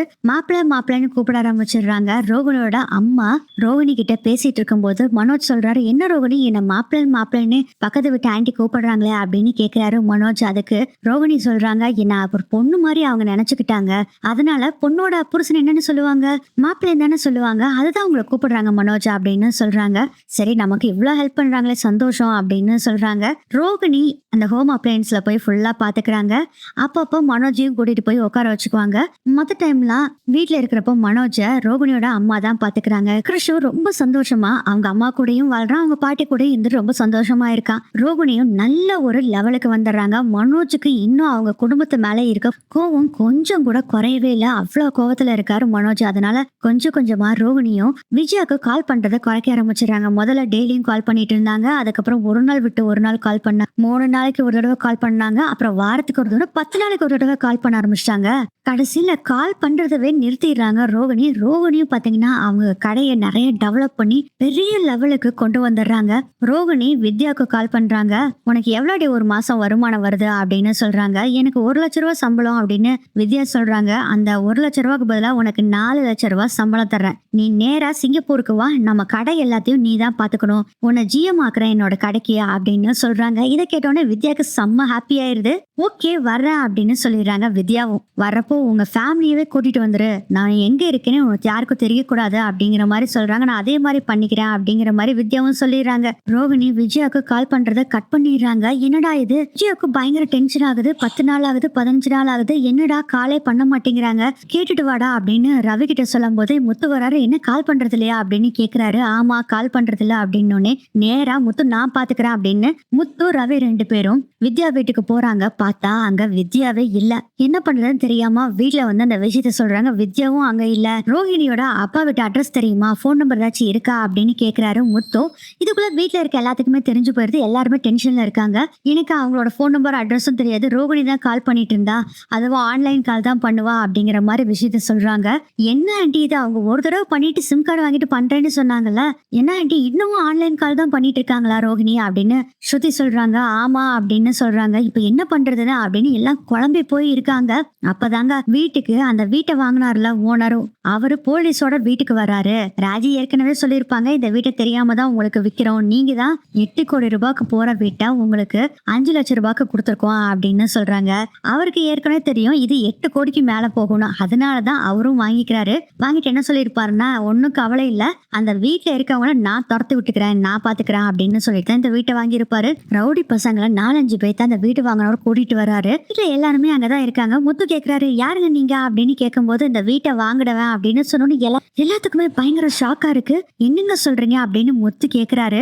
ஆமாங்க, இந்த வீட்டை நான் தான் வாங்கியிருக்கேன், ரோகிணிங்கிறவங்க இந்த வீட்டை வித்துட்டு போயிட்டாங்க, ரோகிணி மனோஜ் எல்லாரும் தான் வித்திருக்காங்க அப்படிங்கிற மாதிரி அவரு ஒரு பிட்ட போடுறாரு. இது கேட்டோன்னு எல்லாத்துக்கும் பயங்கர ஷாக்கா இருக்கு. அப்படியே அந்த பத்திரத்தையும் காமிக்கிறாரு. வீடு வாங்கினவரு, இல்ல இதை ஒத்துக்க முடியாது, நாங்க கேஸ் போடுவோம் அப்படின்னு சொல்றாங்க. நீங்க கேஸ் போடுங்க, என்னமோ பண்ணுங்க, 5 கோடி ரூபாய்க்கு இந்த வீட்டை நாங்க வாங்கியிருக்கேன், நீங்க முதல்ல எல்லாம் கிளம்புங்க அப்படிங்கிறாங்க. விஜயாக்கு பதறி போயிடுறாங்க. அப்படிலாம் என் மருமக செஞ்சிருக்க மாட்டா அப்படின்னு சொல்றாங்க. இங்க பாருங்க, உங்க பையன் நீங்க எல்லாருமே கையெழுத்து போட்டிருக்கீங்க, நீங்களும் கையெழுத்து போட்டிருக்கீங்க, உங்க கணவரும் கையெழுத்து போட்டிருக்காரு, உங்க பசங்க 3 பேருமே கையெழுத்து போட்டிருக்காங்க, வேற வழி இல்ல கிளம்புங்க அப்படின்னு சொல்றாங்க. இவங்க எல்லாருமே முடியாதுன்னு சொல்றாங்க. முத்து பயங்கரமா சண்டை போடுறாங்க. உடனே போலீஸ்க்கு கால் பண்றாரு. வீட்டை வாங்கினவர் கால் பண்ணு, போலீஸ் வந்தோடனே பத்திரத்தை காமிக்கிறாங்க. ஆமாமா, நீங்க எல்லாம் வித்துட்டு 5 கோடி ரூபாய்க்கு இந்த வீட்டை வித்துட்டு இப்ப போக மாட்டேன்னு சொன்னா என்ன அர்த்தம், நீங்க கிளம்புங்க அப்படின்னு சொல்லி எல்லாத்தையும் கிளம்ப சொல்றாங்க. முத்து வந்து அப்படி அவங்க அம்மா அப்பா கிட்ட நின்று, என்னப்பா மனோஜ் இப்படி ஏமாத்திட்டான் பாத்தீங்களா, பையன்னு தலையில தூக்கி வச்சு ஆடிக்கிட்டு இருந்தீங்களே, அவன் இந்த ஓடுகாலையும் பார்லர் அம்மாவும் எப்படி உங்க தலையில மிளகா அரைச்சிட்டு போயிருக்கான் பாத்தீங்களா அப்படின்னு சொல்றாங்க. முத்து சொல்றாரு. அப்ப அண்ணாமலை சொல்றாரு, இப்ப என்னடா பண்றது அப்படின்னு கேக்குறாங்க. அதுதான்ப்பா எனக்கும் ஒண்ணும் புரியல. வேற வழி இல்ல, நம்ம இங்க இருந்து கிளம்பி தான் ஆகணும். இங்க இருந்து கிளம்பிட்டு வேற ஏதாச்சும் யோசனை பண்ணலாம் அப்படின்னு சொல்றாரு முத்து. வேற வழி இல்ல, போய் தான் ஆகணும். அதனால பொய்யும் விஜயா என்ன சொல்றாங்கன்னா, இந்த மனோஜ் இப்படி பண்ணிருக்க மாட்டான், ரோகிணி தான் இதை பண்ணிருப்பா அப்படின்னு சொன்னோன்னே, விஜயா உன் பையனை பத்தி நீ சும்மா மெச்சிக்காத. அவனும் தான் கையெழுத்து போட்டு நம்மளை எல்லாத்தையும் ஏமாத்தி இந்த வீட்டை விட்டுட்டு அவனும் அவன் சம்சாரமும் போயிருக்காங்க. அவனை பத்தி பேசவே பேசாத, அவன் மூஞ்சிலே நான் இனி முழிக்க மாட்டேன் அப்படின்னு சொல்லி அண்ணாமலை சொல்றாரு. அதுக்கு ரவி சொல்றாரு, அப்பா அவன் இங்க வந்தாதானப்பா மூஞ்சில முழிக்கிறதுக்கு, நம்மளதான் ஏமாத்திட்டு போயிட்டானே. முத்து சொல்றாரு, இப்ப தெரியுதா எல்லாத்துக்கும், அவன் பிளான் பண்ணி தான் ஊரை விட்டு போயிருக்கான். இவன் முதல்ல மலேசியா போயிருக்கானா, எங்க போயிருக்கான்னு யாருக்கு தெரியும், அதை முதல்ல கண்டுபிடிக்கணும் அப்படின்னு சொல்றாங்க. இப்ப என்ன பண்றது அப்படின்னு எல்லாம் யோசனை பண்றாங்க. ஸ்ருதி சொல்றாங்க, எங்க வீட்டுக்கு வேணா போலாம் அப்படின்னு சொல்றாங்க. மீனா சொல்றாங்க, இல்ல எங்க வீட்டுக்கு போயிடலாம் அப்படின்னு சொல்றாங்க. அண்ணாமலை சொல்றாரு, ஆமா எனக்கும் ஸ்ருதியோட அப்பாவுக்கும் ஒத்து வராது, நம்ம மீனா வீட்டுக்கே போலாம் அப்படின்னு சொன்னோடனே, இல்ல நான் வர முடியாது அப்படின்னு சொல்லி விஜயா சொல்றாங்க. இங்க பாரு, நாங்க எல்லாரும் மீனா வீட்டுக்கு போறோம், நீ என் கூட வரனா வா, இல்லாட்டி உன் பையனும் மருமகளும் இருக்க இடத்துக்கு நீ போறனா போய்க்கோ அப்படின்னு சொல்லிட்டு கோவமா அண்ணாமலை அங்க இருந்து போறாரு. வேற வழி இல்ல, ரோகிணி இப்படி ஏமாத்துவாங்கன்னு விஜயாவும் நினைக்கல. சரி ஸ்ருதியோட வீட்டுக்கு போலாம், என்ன இருந்தாலும் இந்த பூக்கட்டுற வீட்டுக்கு போக கூடாது அப்படின்னு முடிவு பண்ணா, ஸ்ருதி சொல்றாங்க, ஆன்ட்டி நீங்க அவங்க கூட போறதா நல்லது ஆன்ட்டி, எங்க வீட்டுக்கு வந்தீங்கன்னா உங்களை சரியாவே மதிக்கவே மாட்டாங்க அப்படிங்கிற மாதிரி ஒரு பிட்ட போடுறாங்க. ஸ்ருதியும், நம்ம வீடு பிடிக்கிற வரைக்கும் நீங்க அங்கேயே இருங்க ஆன்ட்டி அப்படிங்கிற மாதிரி சொல்லிடுறாங்க. ஸ்ருதி, நம்ம கூட வரட்டும் ஸ்ருதி அம்மா அப்படின்னு சொல்றாங்க. ரவி, எல்லாம் காரணமா தான் சொல்றேன் ஆன்ட்டி, நீங்க அவங்க கூடயே போங்கன்னு சொல்லிட்டு வான தனியா கூட்டிட்டு போய் மீனாவோட அம்மா வீட்டுக்கு பக்கமே போக மாட்டாங்கல்ல, அவங்க அம்மாவை எத்தனை பக்கம் இன்சல்ட் பண்ணிருக்காங்க, இவங்க அவங்க வீட்டுல போய் இருந்தா தாங்க இதெல்லாம் தப்புன்னு அவங்களுக்கு புரியும் அப்படின்னு சொல்றாங்க. நீ சொல்றதும் கரெக்ட் தான் அப்படின்னு சொல்லிட்டு வந்து, அம்மா நீங்க கரெக்ட் தான் ஸ்ருதி சொல்றது, அவங்க அம்மா உங்களை மதிக்கவே மாட்டாங்க, நீ அப்பா கூட இருக்கிறதாம்மா கரெக்ட், நீ மீனா நீ வீட்டுக்கே போயிரு அப்படின்னு சொல்லிட்டு ரவி ஸ்ருதி ரெண்டு பேரும் ஸ்ருதியோட வீட்டுக்கு போயிடுறாங்க. அதுக்கப்புறம் மீனாவோட வீட்டுக்கு மீனா, அண்ணாமலை, முத்து, விஜயா இவங்க எல்லாரும் வர்றாங்க. சே, இவ வீட்டுல இருக்கிற மாதிரி இந்த ரோகிணி என்ன பண்ணிட்டாளே அப்படின்னு சொல்லி ரொம்ப அசிங்கப்படுறாங்க. கடைசியில என்ன, நேரா போய் மீனா வீட்டை தான் உட்காந்துருக்காங்க. இப்படி என் நிலமாகும்னு நினைச்சும் கூட பார்க்கல. டே மனோஜ், ரோகிணி நீங்க மட்டும் என் கையில கிடைச்சிங்கன்னா அவ்வளவுதான்டா அப்படின்னு பயங்கர காண்டுல இருக்காங்க. அப்படி பாக்குறாரு முத்து. பார்த்தேலப்பா அம்மா இப்ப என்ன நிலைமையில இருக்காங்கன்னு. மனோஜா பெரிய ஆளாவா, அவன் தான் என் பையன், மத்தவங்க எல்லாம் என் பையனே இல்லைன்னு சொல்லிக்கிட்டு இருந்தாங்க, அவன் எப்படி ஏமாத்திட்டு போனான் பாத்தியா, இப்ப பாரு நானும் மீனாவும் ஆகாது ஆகாதுன்னு சொன்னாங்க, கடைசியில என் மாமியார் வீட்டுல தானே வந்து உட்காந்துருக்காங்க அப்படின்னு சொல்லிட்டு இருக்காங்க. இதுக்கு பதில் பேச முடியாம செம்ம கோவத்துல இருக்காங்க விஜயாவும். அண்ணாமலை சொல்றாரு, விடுடா அவளே மனசு கஷ்டப்பட்டுட்டு இருக்கிறா, எதுக்குடா இப்படிலாம் பேசிட்டு இருக்கிற, முதல்ல ஒரு வீட்டை பாரு முதல்ல வாடகைக்கு அப்படின்னு சொல்றாங்க. அண்ணாமலை, சரிப்பா வீட்டை பாக்குறேன், ஆனா அந்த மனோஜூர் பார்லர் அம்மாவும் எங்க போயிருக்காங்க அப்படிங்கறத நான் கண்டுபிடிக்காம விட மாட்டேன், அந்த ஓட்டுகாலைய புடிச்சு பணத்தை வாங்கிட்டு தான் மத்த வேலை பார்ப்பேன். அப்புறம் இன்னொரு விஷயம் தெரியுமாப்பா, வீட்டை மட்டுமே விக்கலப்பா, அவங்க அந்த கடை உன் பேர்ல இருந்ததுல அதையும் மாத்தி அந்த கடையும் சேர்த்து வித்துட்டு போயிருக்காங்கப்பா அப்படின்னு சொல்றாங்க. அதுக்கு மேல ஷாக் ஆகுது விஜயாக்கு. ஏன்னா கடையும் வித்துட்டு போயிட்டாங்களா அப்படின்னு சொல்றாங்க. ஆமாமா, உன் அருமை பையன் தான் வித்துட்டு போயிருக்கான், ஆனா நான் சும்மா எல்லாம் விட மாட்டேன், கண்டிப்பா அவனை தேடி கண்டுபிடிச்சு உன் கண்ணு முன்னாடி அவங்க ரெண்டு பேர்த்தையும் கொண்டு வந்து நிறுத்துவேன், அதே மாதிரி அந்த வீட்டையும் நான் மீட்டி எடுப்பேன் அப்படின்னு சொல்லி முத்து சபதம் போடுறாரு அண்ணாமலை கிட்டையும் விஜயா கிட்டையும். அப்பதான் விஜயாக்கு கொஞ்சம் கொஞ்சமா புரிய ஆரம்பிக்குது முத்துவோட மனசு. சே, நமக்காக இத்தனை பண்றான், இவனை விட்டுட்டு பணம் தான் முக்கியம்னு என்னவே ஏமாத்தி வீட்டையும் கடையும் வித்துட்டு ஓடி போனவனை பத்தி நான் நினைச்சிட்டு இருக்கேன் பாரு, என்ன ஏமாத்தினவன் மனோஜ், அவனை எதுக்கு நான் இனி நினைக்கணும் அப்படின்னு சொல்லிட்டு ஓடி போய் முத்துவை கட்டி புடிச்சுக்கிறாங்க விஜயா. முத்துக்கு ஒண்ணுமே புரியல, கண்ணுல இருந்து தக தக தக தகன்னு கண்ணீர் வந்துகிட்டே இருக்கு. மீனாக்கும் அவ்வளவு சந்தோஷம், ஷாக்ல பாத்துட்டு இருக்காரு அண்ணாமலை. முத்துக்கிட்ட சொல்றாங்க, இவன் தான் என் பையன் அப்படின்னு சொல்லி தலையில தூக்கி வச்சு ஆடிட்டு இருந்தான் மனோஜ, ஆனா அவன் என்னை ஏமாத்திட்டு போயிட்டான், என் பையனே இல்ல, நீ யாரோ ஒருத்தன் என் தகுட்டுக்கு வாங்கின பையன் மாதிரி உன்னை நான் நடத்திக்கிட்டு இருந்தேன், ஆனா நீ தான் எனக்காக இத்தனையும் செய்யற, என் அப்பா கொடுத்த வீட்டையும் மீட்டு எடுக்கிறேன்னு சொல்லியிருக்க, நீ தாண்டா என் பையன் அப்படின்னு சொல்லும் போதே ரொம்ப சந்தோஷப்படுறாரு அண்ணாமலை. கதகதகத்தன்னு அப்படி ஆனந்த கண்ணீரா வந்துட்டு இருக்கு முத்துக்கு. கரெக்டா பாட்டியும் வர்றாங்க மீனாவோட வீட்டுக்கு, அப்படி வாசல்ல வந்து நிக்கிறாங்க. முத்துவை கட்டி பிடிச்சு விஜய் நின்னுட்டு இருக்கிற பார்த்துட்டு சந்தோஷம் பாட்டிக்கு. ஒரு பக்கம் அந்த வீடு போயிருச்சு, மனோஜ் ஏமாத்திட்டு போயிட்டான்னு கோவம் இருந்தாலும் விஜயா முத்துவ தன் பையனை ஏத்துக்கிட்டது அவ்வளவு சந்தோஷம். நீ தாண்டா என் பையன். இந்த ரவி ஸ்ருதி கூட என்ன அவங்க வீட்டுக்கு கூட்டிட்டு போக மாட்டேன்னு சொல்லிட்டாங்கடா. இப்பதான்டா புரியுது, பணம் முக்கியம் இல்ல, அன்புதான் முக்கியம்னு எனக்கு நல்லாவே தெரிஞ்சிருச்சுடா, என்னை மன்னிச்சிருடா அப்படின்னு சொல்லி கட்டி பிடிச்சிட்டு அழுகுறாங்க. அப்படியே அவங்க அம்மாவை கட்டி பிடிச்சிக்கிறாரு முத்துவும். அம்மா எதுக்கும்மா மன்னிப்பெல்லாம் கேக்குறீங்க, நீ என் அம்மாமா, உனக்காக நான் என்ன வேணாலும் செய்வேன் அப்படின்னு சொல்றாரு முத்து. அண்ணாமலைக்கு இப்பதான் மனசுக்கு நிம்மதியா இருக்கு. மீனாக்கு அதை விட ரொம்ப சந்தோஷம். அத்தை திருந்திட்டாங்க அப்படின்னு நினைச்சிட்டு இருக்கும் போது மீனா கிட்டையும் வந்து சாரி கேக்குறாரு விஜயா.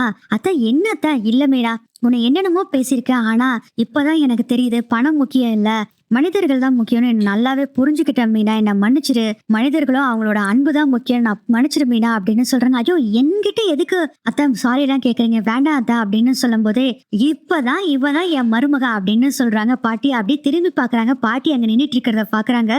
பாட்டி அப்படின்னு ஓடி போய் கட்டி பிடிச்சுக்கிறாரு முத்து. பாட்டி சொல்றாங்க, ஒரு விதத்துல இந்த பணம் இதெல்லாம் போனது கஷ்டமா இருந்தாலும் நீ முத்துவ பையனா ஏத்துக்கிட்டு நீ திருந்தின பாரு, அதுதான் விஜய் எனக்கு சந்தோஷமே. என் பேரன் சொன்ன மாதிரியே அந்த வீட்டை உனக்கு வாங்கி தருவான் என் பேரன். என்னடா முத்து சொல்ற? கண்டிப்பா பாட்டி, அந்த வீட்டை மீட்டு என் அம்மா பேர்லயும் அப்பா பேர்லயும் மறுபடியும் எழுதி வைக்க போறேன் பாட்டி அப்படின்னு சொல்றாங்க. அதே மாதிரி அந்த ஓடுகாலியையும் அந்த பார்லர் அம்மாவையும் புடிச்சு அந்த பணத்தையும் நான் மீட்டெடுப்பேன் அப்படின்னு சபதம் போடுறாரு முத்து. விஜயா அண்ணாமலை கிட்டையும் போய் சாரி சொல்றாங்க. அண்ணாமலை சொல்றாங்க, நீ திருந்தினில விஜயா, அதுவே போதும் எனக்கு அப்படின்னு சொல்றாங்க. இது வரைக்கும் முத்துக்கு கிடைக்காத பாசம் முத்துக்கு அவங்க அம்மா கிட்ட இருந்து கிடைக்க ஆரம்பிச்சிருது. அதுக்கப்புறம் முத்து வீடு பார்த்து இவங்க எல்லாத்தையும் கொண்டு போய் ஃபர்ஸ்ட் தனியா வைக்கிறாரு. அதுக்கப்புறம் என்ன பண்றாருன்னா அந்த வீட்டை வாங்கினாரு பாத்தீங்களா, அவர்கிட்டயே போய் நேரா பேசுறாரு. நடந்த விஷயத்த பூரா சொல்றாங்க. முத்து பேசுறத பார்த்த உடனே அந்த வீட்டை வாங்கினவருக்கே மனசு உருக ஆரம்பிச்சிருது, மனசு மாற ஆரம்பிச்சிடறாரு. நீ பேசுறத பார்த்தா என் மனசே உருக ஆரம்பிக்குது, உன் அம்மாக்காகவும் அப்பாக்காகவும் இவ்வளவு செய்றியே, எனக்கு மனசு சந்தோஷமா இருக்கு தம்பி. இப்ப சொல்றேன் கேட்டுக்கோ, இந்த வீட்டுல நீங்க வந்து இனி தங்கலாம். எனக்கு பணம் எப்பயுமே முக்கியம் இல்ல தம்பி, மனிதர்கள் தான் முக்கியம் தம்பி. நானும் சாதாரணப்பட்ட ஆளெல்லாம் இல்ல, ரவுடி தான். வெளிநாட்டுல இருந்தது பணம் எல்லாம் எனக்கு சம்பாதிக்கிறேன், இங்க வந்து இது மாதிரி ஏமாத்தி விக்கிறாங்களா அவங்க கிட்ட வாங்கி ரவுடிகளை வச்சு துரத்தி நான் அந்த இடத்தையெல்லாம் ஆட்டையை போட்டுட்டு தான் இருக்கேன். ஆனா நீ பேசின பாரு அந்த வார்த்தை என் மனசை தொட்டுச்சு. அதுவும் உன் அம்மா அப்பாக்காகன்னு சொன்ன பாத்தியா, அது என் மனசை டச் பண்ணிருச்சு. ஏன் அம்மா அப்பாக்காக நானும் என்ன வேணாலும் பண்ணுவேன், நீயும் என்ன மாதிரியே இருக்க தம்பி. அதனால உன் குடும்பத்தை கூட்டிட்டு வந்து இந்த வீட்லயே இரு. எனக்கு பணம் எல்லாம் பெருசு இல்ல, இந்த சொத்தை உன் அம்மா பேர்லயே அப்பா பேர்லயே நான் மாத்தி தர்றேன், எனக்கு மாசம் மாசம் இந்த பணத்தை கொஞ்சம் கொஞ்சமா கொடுத்துரு அப்படின்னு சொல்றாங்க. கண்டிப்பாங்க ஐயா, என் தலைய அடமான வச்சுனாச்சு மாசம் மாசம் உங்களுக்கு கண்டிப்பா பணத்தை கொடுத்துட்றேன் அப்படின்னு சொல்றாங்க. நாளைக்கே ரெஜிஸ்ட்ரேஷன் வச்சுக்கலாம் தம்பி அப்படின்னு சொல்லிடுறாரு. ஏன்னா நாளைக்கு நைட்டு நான் ஊருக்கு கிளம்புறேன் அப்படிங்கிற மாதிரி சொல்றனால சரிங்க ஐயா நாளைக்கே ரெஜிஸ்ட்ரேஷன் வச்சுக்கலான்னு முத்து சொல்லிடுறாரு. அதுக்கப்புறம் இந்த விஷயத்த மீனா கிட்ட, ரவி கிட்ட, ஸ்ருதி கிட்ட எல்லாம் சொல்றாங்க. பாட்டி கிட்டையும் சொல்றாங்க இந்த விஷயத்த.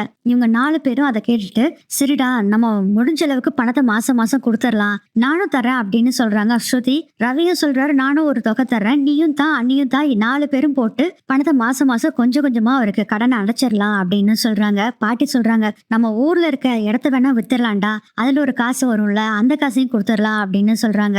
இல்ல பாட்டி வேண்டாம் அப்படிங்கும். டேய் நம்ம விவசாயம் பண்ற நிலம் இல்லடா, நம்ம வீட்டுன்னு விவசாயம் பண்ற நிலம் இல்லாம தனியா உங்க தாத்தாவோட நிலம் இருக்கு, அது எப்படியும் 1 கோடி ரூபாய்க்கு பக்கம் போகும்டா, அதை என்னால பார்க்கவும் முடியல, அதை குத்தகைக்கு தான் விட்டுருக்கு, எப்படியும் அது 50-60 ஏக்கருக்கு மேல போகும்டா, அதை வித்துடலாம் அப்படின்னு சொல்றாங்க. ரவி சொல்றாரு, அதுவும் கரெக்ட் தான்டா, அந்த 50 ஏக்கர் நிலத்தையும் வித்துடலாம், அந்த காசை 1 கோடி ரூபாய் கொடுத்துட்டோம்னா நமக்கு கொஞ்சம் மாசம் மாசம் கட்டுறது கம்மியாகும்ல அப்படின்னு சொல்றாங்க. ஆமா கரெக்ட் அப்படின்னு எல்லாருமே முடிவு பண்ணிடுறாங்க. பாட்டி சொல்றாங்க, எனக்கு குத்தகை பணம் 6 மாசத்துக்கு ஒரு தடவை வரும்ல, அந்த பணத்தையும் நான் கொடுக்குறேன், அந்த பணத்தையும் நீ அந்த வீட்டு வாங்குறவர்கிட்ட கொடுத்துரு அப்படின்னு சொல்றாங்க.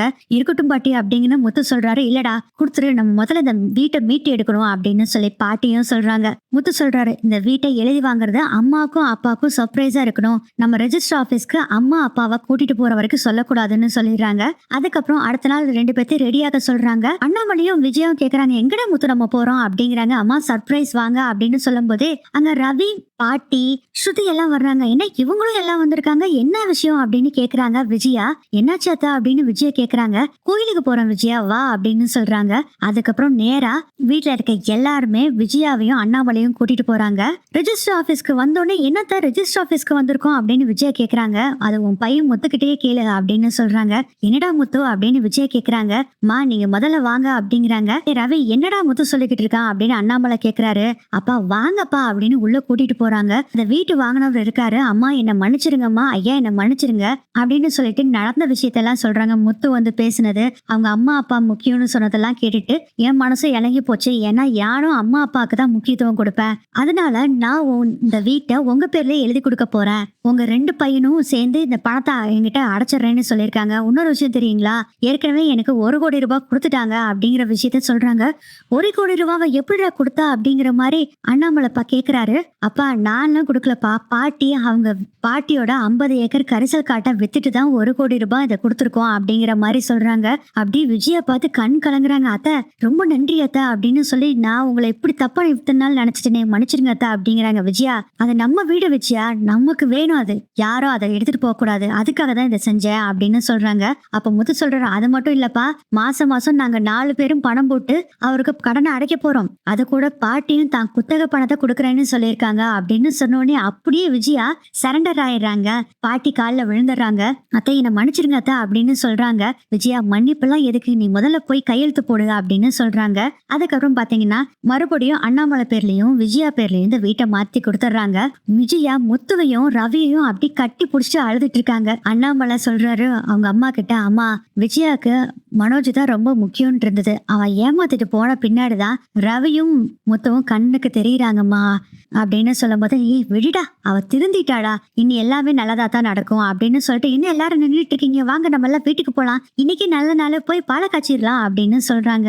அதுக்கப்புறம் வீட்டுக்கு எல்லாருமே வர்றாங்க. பயங்கர அலங்காரம் பண்ணி வச்சிருக்காங்க. முத்து ரவியும் சேர்ந்து வீட்டுக்குள்ள வரும்போதே பாத்தீங்கன்னா ஆரத்தி எடுத்து அண்ணாமலையும் விஜயாவையும் வீட்டுக்குள்ள கூட்டிட்டு வர்றாங்க. அதுக்கப்புறம் கேக்கெல்லாம் வெட்டுறாங்க, பால் காய்ச்சிட்டு எல்லாரும் சந்தோஷமா இருக்காங்க. எந்த பையன் எனக்காக எல்லாமே செய்வான்னு சொல்லி பாசத்தை பூரா கொட்டி வளர்த்தனோ அந்த பையன் என்ன ஏமாத்தி வீட்டை வித்துட்டு போயிட்டான். எந்த பையன் எனக்கு ஆகாது அப்படின்னு சொல்லி ஒதுக்கி வச்சிருந்தனோ அந்த பையன் தான் இந்த வீட்டை மீட்டு கொடுத்துருக்கான் அப்படின்னு சொல்லி ரொம்ப முத்துவோட கையை பிடிச்சி பேசிக்கிட்டு இருக்காங்க. அம்மா எதுக்குமா இப்ப இதெல்லாம் பேசுறீங்க, அப்பா அம்மா இப்ப 2 பேரும் ஹாப்பி தானா அப்படின்னு சொல்லும் போதே டபுள் ஹாப்பி அப்படின்னு 2 பேரும் ரொம்ப சந்தோஷமா பேசிக்கிட்டு இருக்காங்க. மனோஜும் ரோகிணியும் ஏமாத்திட்டு போனாலும் வீட்டுல இருக்க எல்லாருமே இப்ப ரொம்ப சந்தோஷமா இருக்காங்க. கொஞ்சம் கொஞ்சமா முத்து ரவி மீனா ஸ்ருதி பாட்டி எல்லாரும் சேர்ந்து இந்த வீட்டோட கடனை அடைச்சு முடிக்கிறாங்க. கூட அண்ணாமலையும் அவருக்கு முடிஞ்ச அளவுக்கு பணத்தையும் கொடுக்கறாங்க. எப்படியோ ஒரு வழியா அந்த வீட்டோட கடனை பூரா அடைச்சு சொந்தமா ஆக்கிடுறாங்க இந்த வீட்டை. மனோஜ் ரோகிணி இருந்த ரூம்ப ரவி ஸ்ருதிக்கு பெட்ரூமா கொடுத்துட்டு, ரவி ஸ்ருதி இருந்த ரூம்ப அண்ணாமலையும் மீனா முத்துக்கு அண்ணாமலை விஜயா படுத்திருந்த பெட்ரூமை கொடுத்துட்றாங்க. எல்லாருமே செம்ம ஹாப்பியா இருக்காங்க. இருந்தாலும் மொத்தம் இன்னும் கோபத்துலதான் இருக்காரு. எப்படியாச்சு வீட்டையும் கடையும் ஏமாத்தி வித்துட்டு போன பணத்தையும் அந்த ரோகிணி மனோஜ் 2 பேத்தையும் கண்டுபிடிச்சு தரன்னு இழுத்துட்டு வந்து அம்மா காலடியில போடணும், அந்த பணத்தையும் வாங்கணும் அப்படின்னு சொல்லி வைராக்கியத்துல இருக்காரு முத்து. சிங்கப்பூர்ல இருக்கக்கூடிய ரோகிணி மனோஜ் அவங்களும் ரொம்ப ஹாப்பியா இருக்காங்க. இப்பயும் பாத்தீங்கன்னா ரோகிணி ஐ டிராப்பை ஊத்திக்கிட்டு தான் இருக்காங்க. மனோஜ் பேசாம இப்படியே இருக்கிறதா நல்லது, கண்ணு தெரிஞ்சதுன்னா எப்படி இருந்தாலும் மனசு மாறுச்சுன்னா அவங்க ஊருக்கு போனாலும் போய் நம்ம மாட்டிக்குவோம் அப்படின்னு நினைச்சிட்டு ரோகிணி என்ன பண்றாங்கன்னா இன்னமும் கண்ணு தெரியாம இருக்கிறதுக்காக ஐ டிராப்ஸ் ஊத்திக்கிட்டு தான் இருக்காங்க. மனோஜுக்கு அது தெரியாம நம்ம அம்மாலாம் ஏமாத்திட்டாங்க, நம்ம மனைவி தான் எல்லாமே நமக்கு அப்படின்னு சொல்லிட்டு ரோகிணி கூட சந்தோஷமா வாழ்றாங்க. இதுக்கிடையில பார்த்தா கிறிஸ் ரொம்ப அக்கறை எடுத்துக்கிறான் மனோஜ் மேல. அதனால மனோஜுக்கும் கிறிஸ் மேல ரொம்ப பாசமாயிருது. கிறிஸ் தான் மனோஜுக்கு எல்லாமே. எப்படின்னா அவங்க அபார்ட்மெண்ட்ல இருந்து கீழே போகணும்னாலும் சரி, வாக்கிங் போகணும்னாலும் சரி, பக்கத்துல இருக்க கடைக்கு போகணும்னா கூட கிறிஷ கூட்டிட்டு தான் மனோஜ் போறது. கிறிஷும் ரொம்ப ஒட்டிக்கிறான் மனோஜ் கூட. மனோஜும் ரொம்ப பிரியமாயிராரு கிறிஸ் கூட. கிறிஸ் கடைசியில அப்பா அம்மான்னு கூப்பிடுற அளவுக்கு வந்துடுறான். மனோஜும் அப்பான்னு கூப்பிடுறத ஏத்துக்கிறாரு. ஆனா கிறிஸ் ரோகிணியோட பையங்கிற விஷயம் தெரியாது. ஆனா பையனா ஏத்துக்கிட்டாரு மனோஜ். இதே போதும் அப்படிங்கிற மாதிரி திருப்தி அடைஞ்சிடுறாங்க ரோகிணியும். அதே மாதிரி இவனுக்கு கண்ணு தெரிஞ்சதுன்னா நமக்கு தான் வில்லங்கோ, அதனால இவன் வாழ்நாள் முழுவதும் இவனுக்கு கண்ணு தெரியாமே இருக்கட்டும் அப்படின்னு முடிவும் பண்ணிடுறாங்க ரோகிணி. மனோஜ் ஒரு பக்கம் சந்தோஷமா வாழ்ந்துட்டு இருக்காரு. மனோஜையும் ரோகிணியும் எப்படியாச்சும் பிடிச்சிடணும்னு முயற்சிகள் எடுத்துட்டு இருக்காரு முத்துவும். இப்படிதான் இந்த எபிசோடு நகரும்னு நினைக்கிறேன்.